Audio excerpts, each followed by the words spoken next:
हाँ जी, तो करें start. Welcome back coder army हमारे जावा की सीरीज में। और आज इस सीरीज का लास्ट डे है और आज हम पढ़ने वाले हैं फॉर्क ज्वाइन पूल के बारे में, कंप्लीटेबल फ्यूचर के बारे में और वर्चुअल थ्रेड्स के बारे में। ये सब बहुत ज़्यादा इंटरेस्टिंग टॉपिक्स हैं और बहुत ही ज़्यादा इजीली आपको समझ भी आ जाएंगे। तो चलो फटाफट अपना लास्ट लेक्चर शुरू करते हैं और इस सीरीज को खत्म करते हैं। तो हमने ना, अगर आपने लास्ट लेक्चर नहीं देखा तो आपको वो देखना पड़ेगा इस लेक्चर को समझने के लिए, क्योंकि लास्ट लेक्चर में हमने फ्यूचर के बारे में समझा था। राइट, हमने देखा था कि फ्यूचर क्या होता है। एक क्लास होती है जावा के अंदर, ठीक है, जो स्टोर करती है किसी एसिंक्रोनस रिक्वेस्ट का रिजल्ट। राइट, तो बेसिकली हम कुछ ऐसा लिखते हैं कि हमारे पास लेट्स से कोई एग्जीक्यूटर है, एग्जीक्यूटर डॉट, और उस पर हम एक मेथड कॉल करते हैं सबमिट, और यहाँ पे हम एक लैम्डा एक्सप्रेशन दे सकते हैं यहाँ पे, है ना। और हमने कहा था यहाँ पे हम जो लैम्डा एक्सप्रेशन देते हैं ना, वो होती है ऑफ टाइप कॉलेबल, ठीक है। और कॉलेबल कुछ नहीं है, it is just like runnable, बस कॉलेबल का एक रिटर्न टाइप होता है, ठीक है। रनेबल का जैसे कोई रिटर्न टाइप नहीं होता, वो एक कंज्यूमर तरह का लैम्डा एक्सप्रेशन है। कॉलेबल का एक रिटर्न टाइप होता है, तो यहाँ पे हम एक कॉलेबल देते हैं और इसका रिजल्ट हम कलेक्ट करते हैं एक फ्यूचर के अंदर। राइट, फ्यूचर लेट्स से F1 है ना। हम इसको फ्यूचर क्यों बोलते हैं? क्योंकि ऑब्वियसली अगर हम एग्जीक्यूटर डॉट सबमिट करते हैं, हमें पता है पीछे से क्या होता है। पीछे से थ्रेड पूल के अंदर एग्जीक्यूट होती होगी, तो हमारे पास एक थ्रेड पूल होगा, उसके आगे उसका एक क्यू होगी वगैरह वगैरह। तो मुझे नहीं पता कि ये जो मेरा टास्क है ना, ये कब परफॉर्म होगा। हो सकता है ये जाकर के क्यू में बैठ जाए, है ना, और हमारी जो भी वर्कर थ्रेड्स होंगी वो भी फ्री ना हो इस थ्रेड को इस टास्क को एग्जीक्यूट करने के लिए। तो ये कुछ टाइम ले सकता है, मुझे नहीं पता है फ्यूचर में कितना टाइम लेगा। तो मैं इसको एक नॉर्मल किसी वेरिएबल में तो स्टोर कर नहीं सकता था, तो जावा ने हमें एक स्पेशल डेटा टाइप दिया फ्यूचर। ओके, अब ना इंटरेस्टिंग बात ये है कि फ्यूचर का जो ये मेथड है ना सबमिट, इसके मल्टीपल ओवरलोडेड मेथड्स हैं हमारे पास, ठीक है। एक तो कॉलेबल लेता ही है जिसके बारे में हमने बात की थी, इसके पास और भी मेथड्स हैं। टोटल अगर मैं आपको बताऊं तो 3 ओवरलोड्स हैं हमारे पास फ्यूचर के, ठीक है। और वो कौन कौन से हैं देखते हैं। एक तो वही अपना बेसिक सबमिट जो हमारा विद कॉलेबल, ठीक है, जो हमारा कॉलेबल लेता है, इसके बारे में हमने बात की ही थी। लेट्स से यहाँ पे मैं लिखता हूँ हमारे पास है एग्जीक्यूटर का ऑब्जेक्ट एग्जीक्यूटर डॉट सबमिट, और यहाँ पे हम एक लैम्डा एक्सप्रेशन देंगे let's say no input and return 10, ठीक है। तो मैं कुछ रिटर्न कर रहा हूँ और अब मैं 10 रिटर्न कर रहा हूँ, तो एक इंटीजर टाइप है, तो मैं फ्यूचर ऑफ इंटीजर में इसको रिसीव कर सकता हूँ लेट्स से आई, कुछ इस तरीके से, ठीक है। और मुझे पता है कि अगर फ्यूचर में मैं कभी भी अगर आई डॉट गेट करूँगा तो मुझे ये वाली वैल्यू मिल जाएगी, ये 10, है ना। पर आई डॉट गेट मुझे क्या, पर आई डॉट गेट कैसे काम करता है हमें पता है, ये जो भी करंट थ्रेड है ना उसे ब्लॉक कर देता है, क्योंकि हो सकता है तब तक वो वैल्यू आई ना हो। तो बेसिकली ये अपनी करंट थ्रेड को तब तक ब्लॉक रखता है जब तक आई डॉट गेट हमें 10 रिटर्न ना कर दे, और उसके बाद हमारी करंट थ्रेड एग्जीक्यूशन स्टार्ट करती है, ठीक है। ये तो हुआ इसका पहला मेथड सबमिट विद कॉलेबल। हमारे पास इसका एक सेकेंड टाइप भी है जिसमें है सबमिट विद रनेबल। यस, हम सबमिट के अंदर एक रनेबल भी पास कर सकते हैं। तो हमें पता है रनेबल कैसे काम करता है। हम लिख सकते हैं let's say executor dot submit, और हम यहाँ पे कॉलेबल की जगह रनेबल पास करेंगे, तो हमें कोई बस आउटपुट नहीं देना, लेट्स से नो इनपुट, और मैं कुछ प्रिंट करना चाहता हूँ, तो मैं लिख लेता हूँ let's say system dot out dot println hello, something like this, ठीक है। तो मैंने बस हेलो प्रिंट कर दिया, तो ये मेरा हो गया एक तरह से रनेबल, ठीक है। और इसको भी मैं एक फ्यूचर में रिसीव कर सकता हूँ। पर आप कहोगे भैया हम तो यहाँ पे कुछ रिटर्न ही नहीं कर रहे हैं ना, तो मैं रिसीव क्या करूँगा। मैं अभी आपको बताता हूँ क्या रिसीव करूँगा। सबसे पहले फ्यूचर क्योंकि जेनरिक्स लेता है, ठीक है। अब यहाँ पे मैं कुछ रिटर्न तो कर नहीं रहा, तो यहाँ पे मुझे लगाना पड़ेगा क्वेश्चन मार्क। आपको पता है जेनरिक्स में वाइल्ड कार्ड क्या होते हैं, ठीक है। और मैं इसको लेट से F1 में रिसीव कर लेता हूँ। अब ऑब्वियसली अगर मैंने F1 डॉट गेट किया कहीं भी, तो मुझे मिलेगा नल मिलेगा, क्योंकि मैं यहाँ से कुछ रिटर्न तो कर नहीं रहा, पर फिर भी मैं इसको F1 में कंज्यूम क्यों कर रहा हूँ। देखो, मैं चाहूँ तो इसको यहाँ पे ना यूटिलाइज करूँ, इसको बस ऐसे ही रहने दूँ, पर यहाँ पे इसका फायदा ये होता है कि अभी हम देखेंगे कि ना फ्यूचर में हमारी फ्यूचर क्लास के अंदर कुछ मेथड्स होते हैं, ठीक है। जैसे कि F1 डॉट इज डन, ठीक है, ये बताते हैं कि हमारा टास्क हो चुका है नहीं हो चुका, या फिर कैंसिल, जिसके थ्रू हम अपने जो भी हमारा टास्क है उसको कैंसिल कर सकते हैं। राइट, तो ये मेथड्स ताकि हम यूज कर पाए, इसलिए हम इसको रिसीव कर लेते हैं एक फ्यूचर वेरिएबल के अंदर, ठीक है। तो ये है सबमिट विद रनेबल। और हमारा लास्ट टाइप है जो कि है सबमिट विद रनेबल, लेकिन इसके साथ हमारे पास जुड़ जाता है एक actual message, basically with a result, with a pre defined result. Okay, क्या मतलब इसका मतलब ये कि हमें जो पता है अगर हम रनेबल पास करते हैं तो वो कुछ रिटर्न नहीं करता, पर अगर हम चाहते हैं कि हमें कुछ आउटपुट रिटर्न हो, कि ताकि जब भी हम F1 डॉट गेट करें हमें कुछ तो समझ आए कि हमारा टास्क कंप्लीट हो गया, उसके लिए जावा ने हमें दिया है एक submit with runnable with a pre defined result, कि आप खुद ही बता दो रिजल्ट क्या होना चाहिए। और उसको हम कुछ ऐसे लिखते हैं, हम लिखते हैं let's say executor dot submit, ठीक है। यहाँ पे हम पहले अपनी पास करेंगे लैम्डा एक्सप्रेशन। लेट से मैं कहता हूँ नो इनपुट, और ये है मेरी लैम्डा एक्सप्रेशन जिसमें मैं कुछ नहीं कर रहा, कुछ प्रिंट कर रहा हूँ, लेट से हेलो, कुछ इस तरीके से, ठीक है। और एक बार जब मैंने अपनी लैम्डा एक्सप्रेशन पास की, बेसिकली ये वाली, इसके अलावा मैं लूंगा एक और पैरामीटर कॉमा, और यहाँ पे मैं दूंगा एक मैसेज, लेट से सक्सेस, कुछ इस तरीके से, ठीक है। तो एग्जीक्यूटेड और सबमिट यहाँ पे दो पैरामीटर्स लेता है, एक तो लैम्डा एक्सप्रेशन लेता है ये वाली, और एक मैसेज लेता है आपसे सक्सेस, ठीक है। अब इसका फायदा ये है कि जब हम इसको रिसीव करेंगे किसी फ्यूचर ऑब्जेक्ट में, ठीक है, तो अब मैं इसको फ्यूचर ऑफ स्ट्रिंग में रिसीव करूंगा क्योंकि मेरा फाइनल आउटपुट स्ट्रिंग है, लेट से F1, ठीक है, ये है F1। तो अब मैं अगर F1 डॉट गेट करूंगा तो मुझे आउटपुट मिलेगा सक्सेस, और ये कब मिलेगा, जैसे ही मेरा F1 टास्क कंप्लीट हो जाएगी। तब तक तो आपको पता है गेट ब्लॉक करके रखेगा हमारी मेन थ्रेड को, ठीक है। तो ताकि मुझे कुछ आउटपुट दिख सके स्क्रीन पे, मैं यहाँ पे एक प्री डिफाइंड रिजल्ट रख सकता हूँ अपने एग्जीक्यूटर डॉट सबमिट के साथ, ठीक है। तो ये 3 ओवरलोड थे जिसके बारे में हमें बात करनी थी फ्यूचर को समझने के लिए, ठीक है। अब ना इसके अलावा फ्यूचर में है बहुत ही ज्यादा इंटरेस्टिंग मेथड्स, तभी तो हम किसी रनेबल को भी करेक्ट कर रहे हैं किसी फ्यूचर में। वो मेथड्स कौन से हैं एक बार वो देखते हैं। देखो, एक तो आपको पता है ऑब्वियसली है गेट, ठीक है। अब आपको पता है गेट क्या करता है, गेट ना ब्लॉक कर देता है करंट थ्रेड को, ठीक है। आप अगर मान लो हमारे पास फ्यूचर लिखा हुआ है कुछ ऐसे, future of type let say integer type का ही है, ठीक है, F1, ठीक है। तो अगर आप इस F1 पे डॉट गेट परफॉर्म करते हो तो आपको पता है क्या होगा, जो भी आपकी करंट थ्रेड चल रही होगी लेट से मेन थ्रेड, उसको ब्लॉक कर देगा कि अभी रुक जा, इसका आउटपुट आने दे, जो भी फ्यूचर का आउटपुट है, और जैसे ही वो आउटपुट आएगा वो आपको स्क्रीन पे रिटर्न कर देगा, और उसके बाद आपकी मेन थ्रेड दोबारा स्टार्ट हो जाएगी, या जो भी करंट थ्रेड थी वो स्टार्ट हो जाएगी। अब ना इसके साथ एक प्रॉब्लम है कि लोग क्या करते हैं, इसको ना डायरेक्टली यूज कर देते हैं इसके बाद। तो आपने कुछ ऐसा कोड लिखा होगा, future F1 equal to let say executor dot submit, और यहाँ पे आपने एक लैम्डा एक्सप्रेशन दी होगी, लेट से मैं सिंपल सी लैम्डा एक्सप्रेशन दे रहा हूँ, नो इनपुट एंड रिटर्न 10, कुछ इस तरीके से। अब इस लाइन का मतलब आपको पता ये होता है कि मैं कह रहा हूँ कि मैंने इसको सबमिट कर दिया, यानी कि किसी एग्जीक्यूटर को दे दिया है ना, उसके अंदर वो थ्रेड पूल होगा उसके पास, और उसके पास एक क्यू होगी, और उसके पास बहुत सारे वर्कर थ्रेड्स होंगे, ठीक है। इस होप में दे दिया कि ये वाला टास्क मेरा फुलफिल हो जाएगा, पर मान लो इस टास्क को फुलफिल होने में लगता है कुछ टाइम, ठीक है। तो तब तक मेरी जो टास्क है ना T1 वो मेरे क्यू में पड़ी हुई है ना, हो सकता है मेरे सारे वर्कर्स बिजी हों, है ना, और मेरी क्यू खाली है तो मैंने उसको क्यू में डाल रखा है। अब जितना टाइम उसे लगेगा उतने टाइम तक मैंने नेक्स्ट लाइन में लिख दिया जैसे F1 डॉट गेट, उतने टाइम तक मेरी अपनी मेन थ्रेड ब्लॉक रहेगी, ठीक है। तो अगर मेरी मेन थ्रेड ब्लॉक रहेगी तो इसका फायदा क्या हुआ, इससे अच्छा तो मैं सीधा एक सिंक्रोनस ऑपरेशन कर लेता। मैंने यहाँ पे एसिंक्रोनस ऑपरेशन भी किया इस लाइन में, और अगली लाइन में उसको सिंक्रोनस बना दिया, है ना। सिंक्रोनस बनाने का मतलब क्या होता है, मैंने कहा बाकी सब कुछ रोक दो, जब तक मेरे इसका रिजल्ट नहीं आएगा मैं आगे किसी को बढ़ने ही नहीं दूंगा, तो इसका फायदा ही नहीं हुआ ना। तो बेसिकली आपने मेन थ्रेड को आगे नहीं बढ़ने दिया, उसको रोक के रखा जब तक इसका रिजल्ट नहीं आ जाता। तो ये तो बिल्कुल सिमिलर है एक सिंक्रोनस ऑपरेशन के। इससे अच्छा आप इसको थ्रेड में एग्जीक्यूट करवाते ही नहीं, आप सिंपल ऐसे लिख लेते इंटीजर F1 इक्वल टू, यहाँ पे आप कोई टास्क को सबमिट नहीं करते, आप सीधा लेट से कोई फंक्शन कॉल कर लेते, फंक्शन जो रिटर्न करता होगा 10, है ना। हम लेट से कोई इनपुट नहीं देते होंगे, वो सिंपली 10 रिटर्न कर देता होगा, है ना। ये एक सिंक्रोनस फंक्शन है जो आज तक हम बनाते आए थे। जरूरी थोड़ी था आप इसको एक थ्रेड को दो, वो एसिंक्रोनसली रन हो, और फिर भी आप उसको वेट करो कि भाई तू अपना काम कंप्लीट कर गया और फिर मैं आगे बढ़ूंगा, ठीक है। आई होप आपको समझ आया होगा कि हम पूरा का पूरा थ्रेडिंग का कोड क्यों लिखते हैं। हम थ्रेडिंग का कोड इसलिए लिखते हैं ताकि हम अपने कोड को एसिंक्रोनस बना सके, राइट, कॉन्करेंटली हम चीजों को एग्जीक्यूट करा सकें। अब मेरा मेन मोटिव लिखने का था कि ये वाला टास्क बैकग्राउंड में चलता रहेगा, तब तक मेरी मेन थ्रेड चलती रहनी चाहिए, पर यहाँ पे मैंने अपनी मेन थ्रेड को ही ब्लॉक करवा दिया जस्ट अलग लाइन में, ठीक है। तो ये एक थोड़ा सा डेंजरस अप्रोच है। सही अप्रोच क्या हो सकती है, सही अप्रोच ये होती है कि मैं इसको डायरेक्टली यहाँ पे कॉल ना कराऊं, ठीक है। मैं बोलूं future F1 equal to executor dot submit, उस टास्क को होने दूं और अपना मेन थ्रेड में कुछ ना कुछ काम करता रहूं, ठीक है, जो भी मुझे करना था। और जब वो मेरा काम पूरा हो जाए तब मैं लिखूं F1 डॉट गेट, राइट। तब तक ऑब्वियसली मोस्ट प्रोबेबली मेरा आउटपुट आ भी चुका होगा, है ना, तो मेरे को मेन थ्रेड को वेट भी नहीं करना पड़ेगा, और तब तक मेरा मेन थ्रेड का काम भी हो चुका होगा, है ना। तो ये है इसका better use case, rather than हमने ये लिखा और अगली लाइन में F1 डॉट गेट कर दिया। अब हमारा ये जो गेट मेथड है ना, हमने देखा था ये हमें ना 2 तरह के एक्सेप्शन दे सकता है। एक आपकी इंटरप्टेड एक्सेप्शन,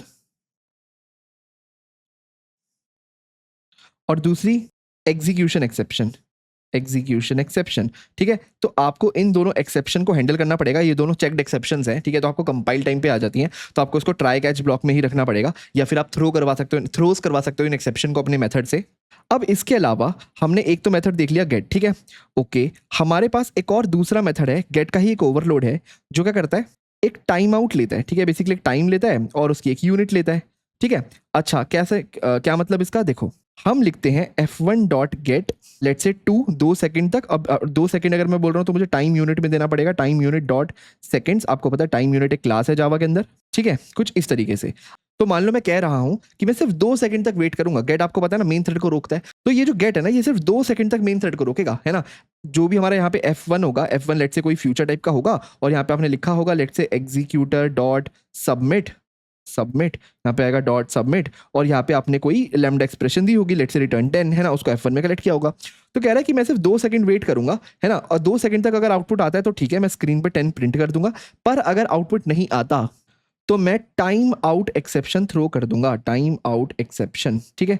ये इंटरेस्टिंग है, आपको याद रखना है। टाइम आउट एक्सेप्शन कब आएगा? अगर हमारे गेट वाले मेथड ने 2 सेकंड के अंदर या जो भी उसने वहां पे टाइम रिकॉर्ड किया था उतने टाइम के अंदर आउटपुट नहीं दिया, ठीक है। अब देखो, अब आते हैं इसके इंटरेस्टिंग मेथड जिसके बारे में मैंने बात की थी। एक है इज डन, ठीक है, अगेन आपको समझ आ रहा होगा, ये एक बूलियन है, ट्रू फॉल्स देता है। ये बताता है कि हमारा जो करंट टास्क है वो कंप्लीट हो गया है या नहीं हुआ है, नॉट कंप्लीट, ठीक है। अब ये इंटरेस्टिंग मेथड इसलिए है क्योंकि ना ये हमारी मेन थ्रेड को ब्लॉक नहीं करता। तो अगर आप लिखते हो f1 dot is done, is done, तो ये क्या करता है, हमारी मेन थ्रेड को ब्लॉक नहीं करता, एसिंक्रोनसली आपको ट्रू फॉल्स आउटपुट दे देता है कि आपकी जो थ्रेड थी, जो भी आप बेसिकली जो F1 टास्क थी, उसने अपना काम कंप्लीट कर लिया है या नहीं किया। ऑब्वियसली आपको आउटपुट लाके नहीं देता। अगर F1 इज डन ट्रू है तो आपको पता है आप F1 डॉट गेट कर सकते हो और आपको आपका आउटपुट मिल जाएगा, है ना। पर अगेन ये आप F1 डॉट डन करके F1 डॉट गेट करोगे तो ज्यादा बेटर है, क्योंकि आपको पता लग जाएगा आपका टास्क कंप्लीट हुआ भी है नहीं। अगर कंप्लीट नहीं हुआ तो आप F1 डॉट गेट करने का फायदा ही नहीं है, वो तब तक थ्रेड को रोक के रखेगा। इससे अच्छा जब कंप्लीट हो गया है तब आप F1 डॉट गेट कर लो, है ना, ताकि तुरंत आउटपुट मिल जाए। तो ये एक इंटरेस्टिंग मेथड है, इसको लगाना बहुत हेल्पफुल हो जाता है ताकि आपका एसिंक्रोनसिटी ना रुके, है ना, आपका मेन थ्रेड चलती रहे। अब एक और इंटरेस्टिंग मेथड है हमारे पास, कैंसिल, कैंसिल। अब ये ना एक आर्ग्यूमेंट लेता है, ठीक है, ऑफ टाइप बूलियन, और इस आर्ग्यूमेंट का नाम होता है may interrupt if running, if running, ठीक है। ओके, क्या मतलब इसका, देखो मैं इसको यूज करके बताता हूं। तो लेट से हमने एक फ्यूचर डिफाइन किया होगा, future of type let say integer I, sorry f1 equal to let say, और यहां लिखा होगा एग्जीक्यूटर डॉट सबमिट, और यहाँ पे आपने दी होगी कोई लैम्डा एक्सप्रेशन, ठीक है, लेट से नो इनपुट और 10 आउटपुट, कुछ इस तरीके से। अब अगर मैं लिखता हूं F1 डॉट कैंसल, ठीक है, और यहाँ पे मेरे को एक ट्रू फॉल्स देना था, तो लेट से स्टार्टिंग में मैं देता हूं ट्रू, कुछ इस तरीके से। तो इसका मतलब क्या हुआ, इसको समझते हैं, ये बहुत इंटरेस्टिंग है। F1 डॉट कैंसल, आप चाहते हो, ऑब्वियसली नाम से समझ आ रहा होगा कि ना जो भी हमने यहाँ पे टास्क सबमिट किया है उस टास्क को मैं कैंसिल कर दूं, मुझे वो टास्क परफॉर्म ही नहीं करना, ठीक है। अब क्योंकि ये टास्क एसिंक्रोनस है ना, आपके पास 2 चॉइस हो सकती हैं, ठीक है। चॉइस 1 कि अभी तक ना वो टास्क शुरू ही नहीं हुआ, है ना, आपने सबमिट किया, वो सबमिट बेसिकली एग्जीक्यूटर में उसके बेसिकली जैसे आपने टास्क सबमिट किया वो उसके क्यू में जाकर के बैठ गया, जो भी उसकी वेटिंग क्यू होती है, ब्लॉकिंग क्यू, है ना, क्योंकि कोई वर्कर शायद अवेलेबल नहीं होगा। तो अगर वो शुरू ही नहीं हुआ, इफ नॉट स्टार्टेड, तो आपका टास्क कैंसिल हो जाएगा, कैंसिल इजीली हो जाएगा, कोई दिक्कत नहीं है, ठीक है। सेकंड केस है, आपका टास्क स्टार्ट हो गया था, ठीक है, तो task already running, already running, है ना, ये आपका सेकंड केस है कि आपका टास्क ऑलरेडी स्टार्ट हो गया था। अब ना यहाँ पे फर्दर हमारे पास 2 केस आते हैं, वो डिपेंड करता है कि आपने यहाँ पे कौन सी बूलियन एक्सप्रेशन दी थी, है ना। यहाँ पे आपने दिया था बेसिकली बूलियन थी मे इंटरप्ट इफ रनिंग, कि अगर आपका टास्क रन हो रहा है तो क्या मैं उसे इंटरप्ट कर सकता हूँ, आपने कहा यस कर सकते हो, ट्रू, ठीक है। तो यहाँ पे भी 2 चॉइस हो गई। अगर आपने दिया था ट्रू, जो कि हमने दिया था ऊपर ट्रू, है ना, तो जावा क्या करेगा, आपके थ्रेड को, आपके टास्क को इंटरप्ट करने की कोशिश करेगा, ठीक है। तो ट्राई टू इंटरप्ट, हमने देखा था इंटरप्ट मेथड कैसे काम करता है। और आपको पता है अगर आपकी जो टास्क है वो अगर वेटिंग स्टेट में है या ब्लॉकिंग स्टेट में है तो इंटरप्टेड एक्सेप्शन भी आ सकता है ना, ठीक है। तो वो इंटरप्ट करने की कोशिश करेगा। पर अगर आपने दिया था फॉल्स कि भाई नहीं आप इंटरप्ट नहीं कर सकते, तो और कोई चॉइस नहीं है, आपको उस टास्क को फिनिश करने ही देना पड़ेगा, लेट इट फिनिश। अब वो कैंसिल नहीं हो सकता, ठीक है। तो F1 डॉट कैंसिल डिपेंड करता है कि आपका जो टास्क है वो किस स्टेट में, अगर स्टार्ट नहीं हुआ तो कैंसिल हो जाएगा, अगर स्टार्ट हो गया है तो 2 चॉइस, अगर आपने ट्रू दिया था तो वो उसको इंटरप्ट करने की कोशिश करेगा, अगर वो इंटरप्ट हो सकता है तो भी स्टॉप हो जाएगा, और नहीं हो सकता तो इंटरप्टेड एक्सेप्शन थ्रो कर देगा। पर अगर आपने इंटरप्ट नहीं दिया था तो फिर वो फिनिश होके ही रहेगा, ठीक है। अब क्योंकि आपके पास कैंसिल था तो आपके पास एक और लास्ट मेथड है इंटरेस्टिंग सा, इज कैंसल्ड, ठीक है। और आपको पता है ये भी एक बूलियन है जो आपको ट्रू फॉल्स देगा और बताएगा कि आपका जो टास्क है वो कैंसिल हो चुका है या नहीं हुआ है। हाँ जी, तो ये सब थे वो इंटरेस्टिंग मेथड हमारे फ्यूचर के ऊपर, ठीक है, जो आप अप्लाई कर सकते हो। तो लेट्स से मैं लिख लेता हूँ फ्यूचर, ठीक है, क्लास के ऊपर आप इन मेथड्स को अप्लाई कर सकते हो और ये बहुत इंटरेस्टिंग है। अब आपको समझ आ ही गया होगा कि क्यों हम अपने रनेबल को भी फ्यूचर में कलेक्ट करने की कोशिश करते हैं, क्योंकि उन पे भी तो हम is done, cancel, is cancelled ये सब लगा सकते हैं, राइट। जरूरी थोड़ी हमें सिर्फ आउटपुट ही चाहिए, आउटपुट नहीं भी आ रहा तो मैं उस टास्क को हो सकता है कैंसिल करना चाहूँ या चेक करना चाहूँ मेरे टास्क कंप्लीट हो भी गई है या नहीं, राइट। अब अगर हमें फ्यूचर समझ आया और कॉलेबल समझ आया तो हमें ना फ्यूचर की कुछ लिमिटेशंस भी समझनी पड़ेगी, ठीक है। फ्यूचर की लिमिटेशंस क्या है, और ये लिमिटेशंस इन्वेंट करती है एक नई चीज को जावा के अंदर, जिसको हम बोलते हैं कंप्लीटेबल फ्यूचर। कंप्लीटेबल फ्यूचर, और ये कंप्लीटेबल फ्यूचर ज्यादातर यूज होता है हमारी स्प्रिंग बूट एप्लीकेशन में या किसी भी प्रोडक्शन लेवल एप्लीकेशन में फ्यूचर से ज्यादा, ठीक है। फ्यूचर को हम बहुत कम यूज करते हैं, कंप्लीटेबल फ्यूचर को हम ज्यादा प्रेफर करते हैं यूज करना। ये फ्यूचर की एक एडवांस क्लास है, आप मान सकते हो, ठीक है। तो सबसे पहले तो भाई लिमिटेशन समझते हैं कि आपको क्या लगता है लिमिटेशन क्या रही होगी हमारे फ्यूचर की। लिमिटेशंस देखो, इसकी सबसे बड़ी लिमिटेशन है इसका गेट मेथड। जब भी आप f1.get करते हो, मैंने आपको बोला कि हम अपनी मेन थ्रेड को ही ब्लॉक कर देते हैं, और इस वजह से क्या प्रॉब्लम होती है, इस वजह से प्रॉब्लम होती है हमारे पैरेललिज्म की। हम एसिंक्रोनस ऑपरेशन कर ही नहीं पाते, आपकी मेन थ्रेड ही रुक गई है ना। तो ये एक बहुत बड़ा इसका डिसएडवांटेज है, इसका ब्लॉकिंग नेचर, ठीक है, इसके f1.get का ब्लॉकिंग नेचर, ठीक है। ठीक है, तो बेसिकली मैं कह सकता हूं ये जो हमारा फ्यूचर क्लास है ना, ये पैसिव क्लास है। पैसिव, ये सिर्फ अलाउ करती है कि आप या तो चेक कर सकते हो कि आपका टास्क हो गया है, या तब तक वेट कर सकते हो, और कुछ आप कर ही नहीं सकते। आप ऐसा नहीं कर सकते कि अगर आपका रिजल्ट आया तो आपने कुछ और किया, मल्टीपल रिजल्ट्स को कनेक्ट कर दिया वगैरह वगैरह, ठीक है। तो यही इसका सेकंड डिसएडवांटेज भी है। सेकंड, कैन नॉट कनेक्ट, या इसको मैं बोल सकता हूं चेन मल्टीपल रिजल्ट्स, ठीक है। तो इसकी वजह से भी एक बहुत बड़ा डिसएडवांटेज आ जाता है। लेकिन हमारा ये जो कंप्लीटेबल फ्यूचर है, ये इन दोनों डिसएडवांटेज को दूर करता है। इसमें हमको ब्लॉक करने की जरूरत नहीं होती। ऑल्दो आप कंप्लीटेबल फ्यूचर में भी गेट कॉल कर सकते हो, पर आप क्यों करोगे, राइट। हमारे पास इसमें बेटर मेथड्स हैं कि आपको कभी इसमें ब्लॉक करने की जरूरत ही ना पड़े। आप यहाँ पे चेनिंग कर सकते हो, और आप चेनिंग का बहुत फायदा देखोगे, खासकर हमारे प्रोडक्शन लेवल कोड में हम चेनिंग का बहुत यूज करते हैं, ठीक है, उसको भी डिस्कस करेंगे, ठीक है। तो कंप्लीटेबल फ्यूचर एक एडवांस वर्जन आया फ्यूचर क्लास का, ठीक है, और ये कैसे काम करता है एक बार वो समझते हैं। तो कंप्लीटेबल फ्यूचर, अब देखो, सबसे पहले तो जब हम अपना फ्यूचर बनाते थे ना, तो हम ऐसे बनाते थे, हम लिखते थे फ्यूचर ऑफ टाइप, लेट से हमने इंटीजर टाइप का बनाया, ठीक है, नाम रखा f1, और इस f1 को हम कहाँ कॉल करते थे, किसी एग्जीक्यूटर पे, है ना। तो हम लिखते थे एग्जीक्यूटर डॉट सबमिट, है ना, और यहाँ पे अंदर कोई लैम्डा एक्सप्रेशन पास करते थे यहाँ पे, ठीक है। अब ये एक कॉलेबल हो सकती है या रनेबल हो सकती है, ओके। पर ये एग्जीक्यूटर क्या होता था आपको पता है, एक थ्रेड पुल एग्जीक्यूटर हो सकता है ना, हमने कहीं ना कहीं ऊपर बनाया होगा अपनी एग्जीक्यूटर्स क्लास को के थ्रू, है ना। एग्जीक्यूटर्स जो हमारी यूटिलिटी क्लास है, हो सकता है उसमें से हमने न्यू फिक्स्ड साइज एग्जीक्यूटर वगैरह करके बनाया हो, ठीक है। पर हमारा ये जो कंप्लीटेबल फ्यूचर है ना, हमें इसमें एक्सप्लिसिटली एग्जीक्यूटर बनाने की जरूरत नहीं है। अंदर से ये खुद का अपना एक एग्जीक्यूटर यूज करता है, ठीक है। तो हमें बस क्या करना पड़ता है, इस क्लास को कॉल करने के लिए हम बनाते हैं कंप्लीटेबल फ्यूचर का एक object, completable future, let's say of type integer, ठीक है। तो इसको भी मैं बोल सकता हूं f1, ठीक है, इसको f2 बोल लेते हैं, है ना। f1 तो ये हो गया, इक्वल टू, अब ना मुझे इसे किसी एग्जीक्यूटर में चलाने की जरूरत नहीं है। मेरी इसी कंप्लीटेबल फ्यूचर क्लास के अंदर एक स्टैटिक मेथड है, मैं लिखता हूं completable future dot supply async, supply async, ये वाला मेथड, ठीक है। और ये सप्लाई एसिंक मेथड क्या करता है, अगेन जो हमारा एग्जीक्यूटर करता है, हमारा जो भी हम यहाँ पे टास्क देने वाले हैं, बेसिकली सप्लाई एसिंक एक टास्क लेगा, ठीक है। टास्क मतलब अगेन एक लैम्डा देगा, आप उसको अगेन एक कॉलेबल दे सकते हो, कुछ ऐसे कि नो इनपुट रिटर्न 10, कुछ इस तरीके से, है ना।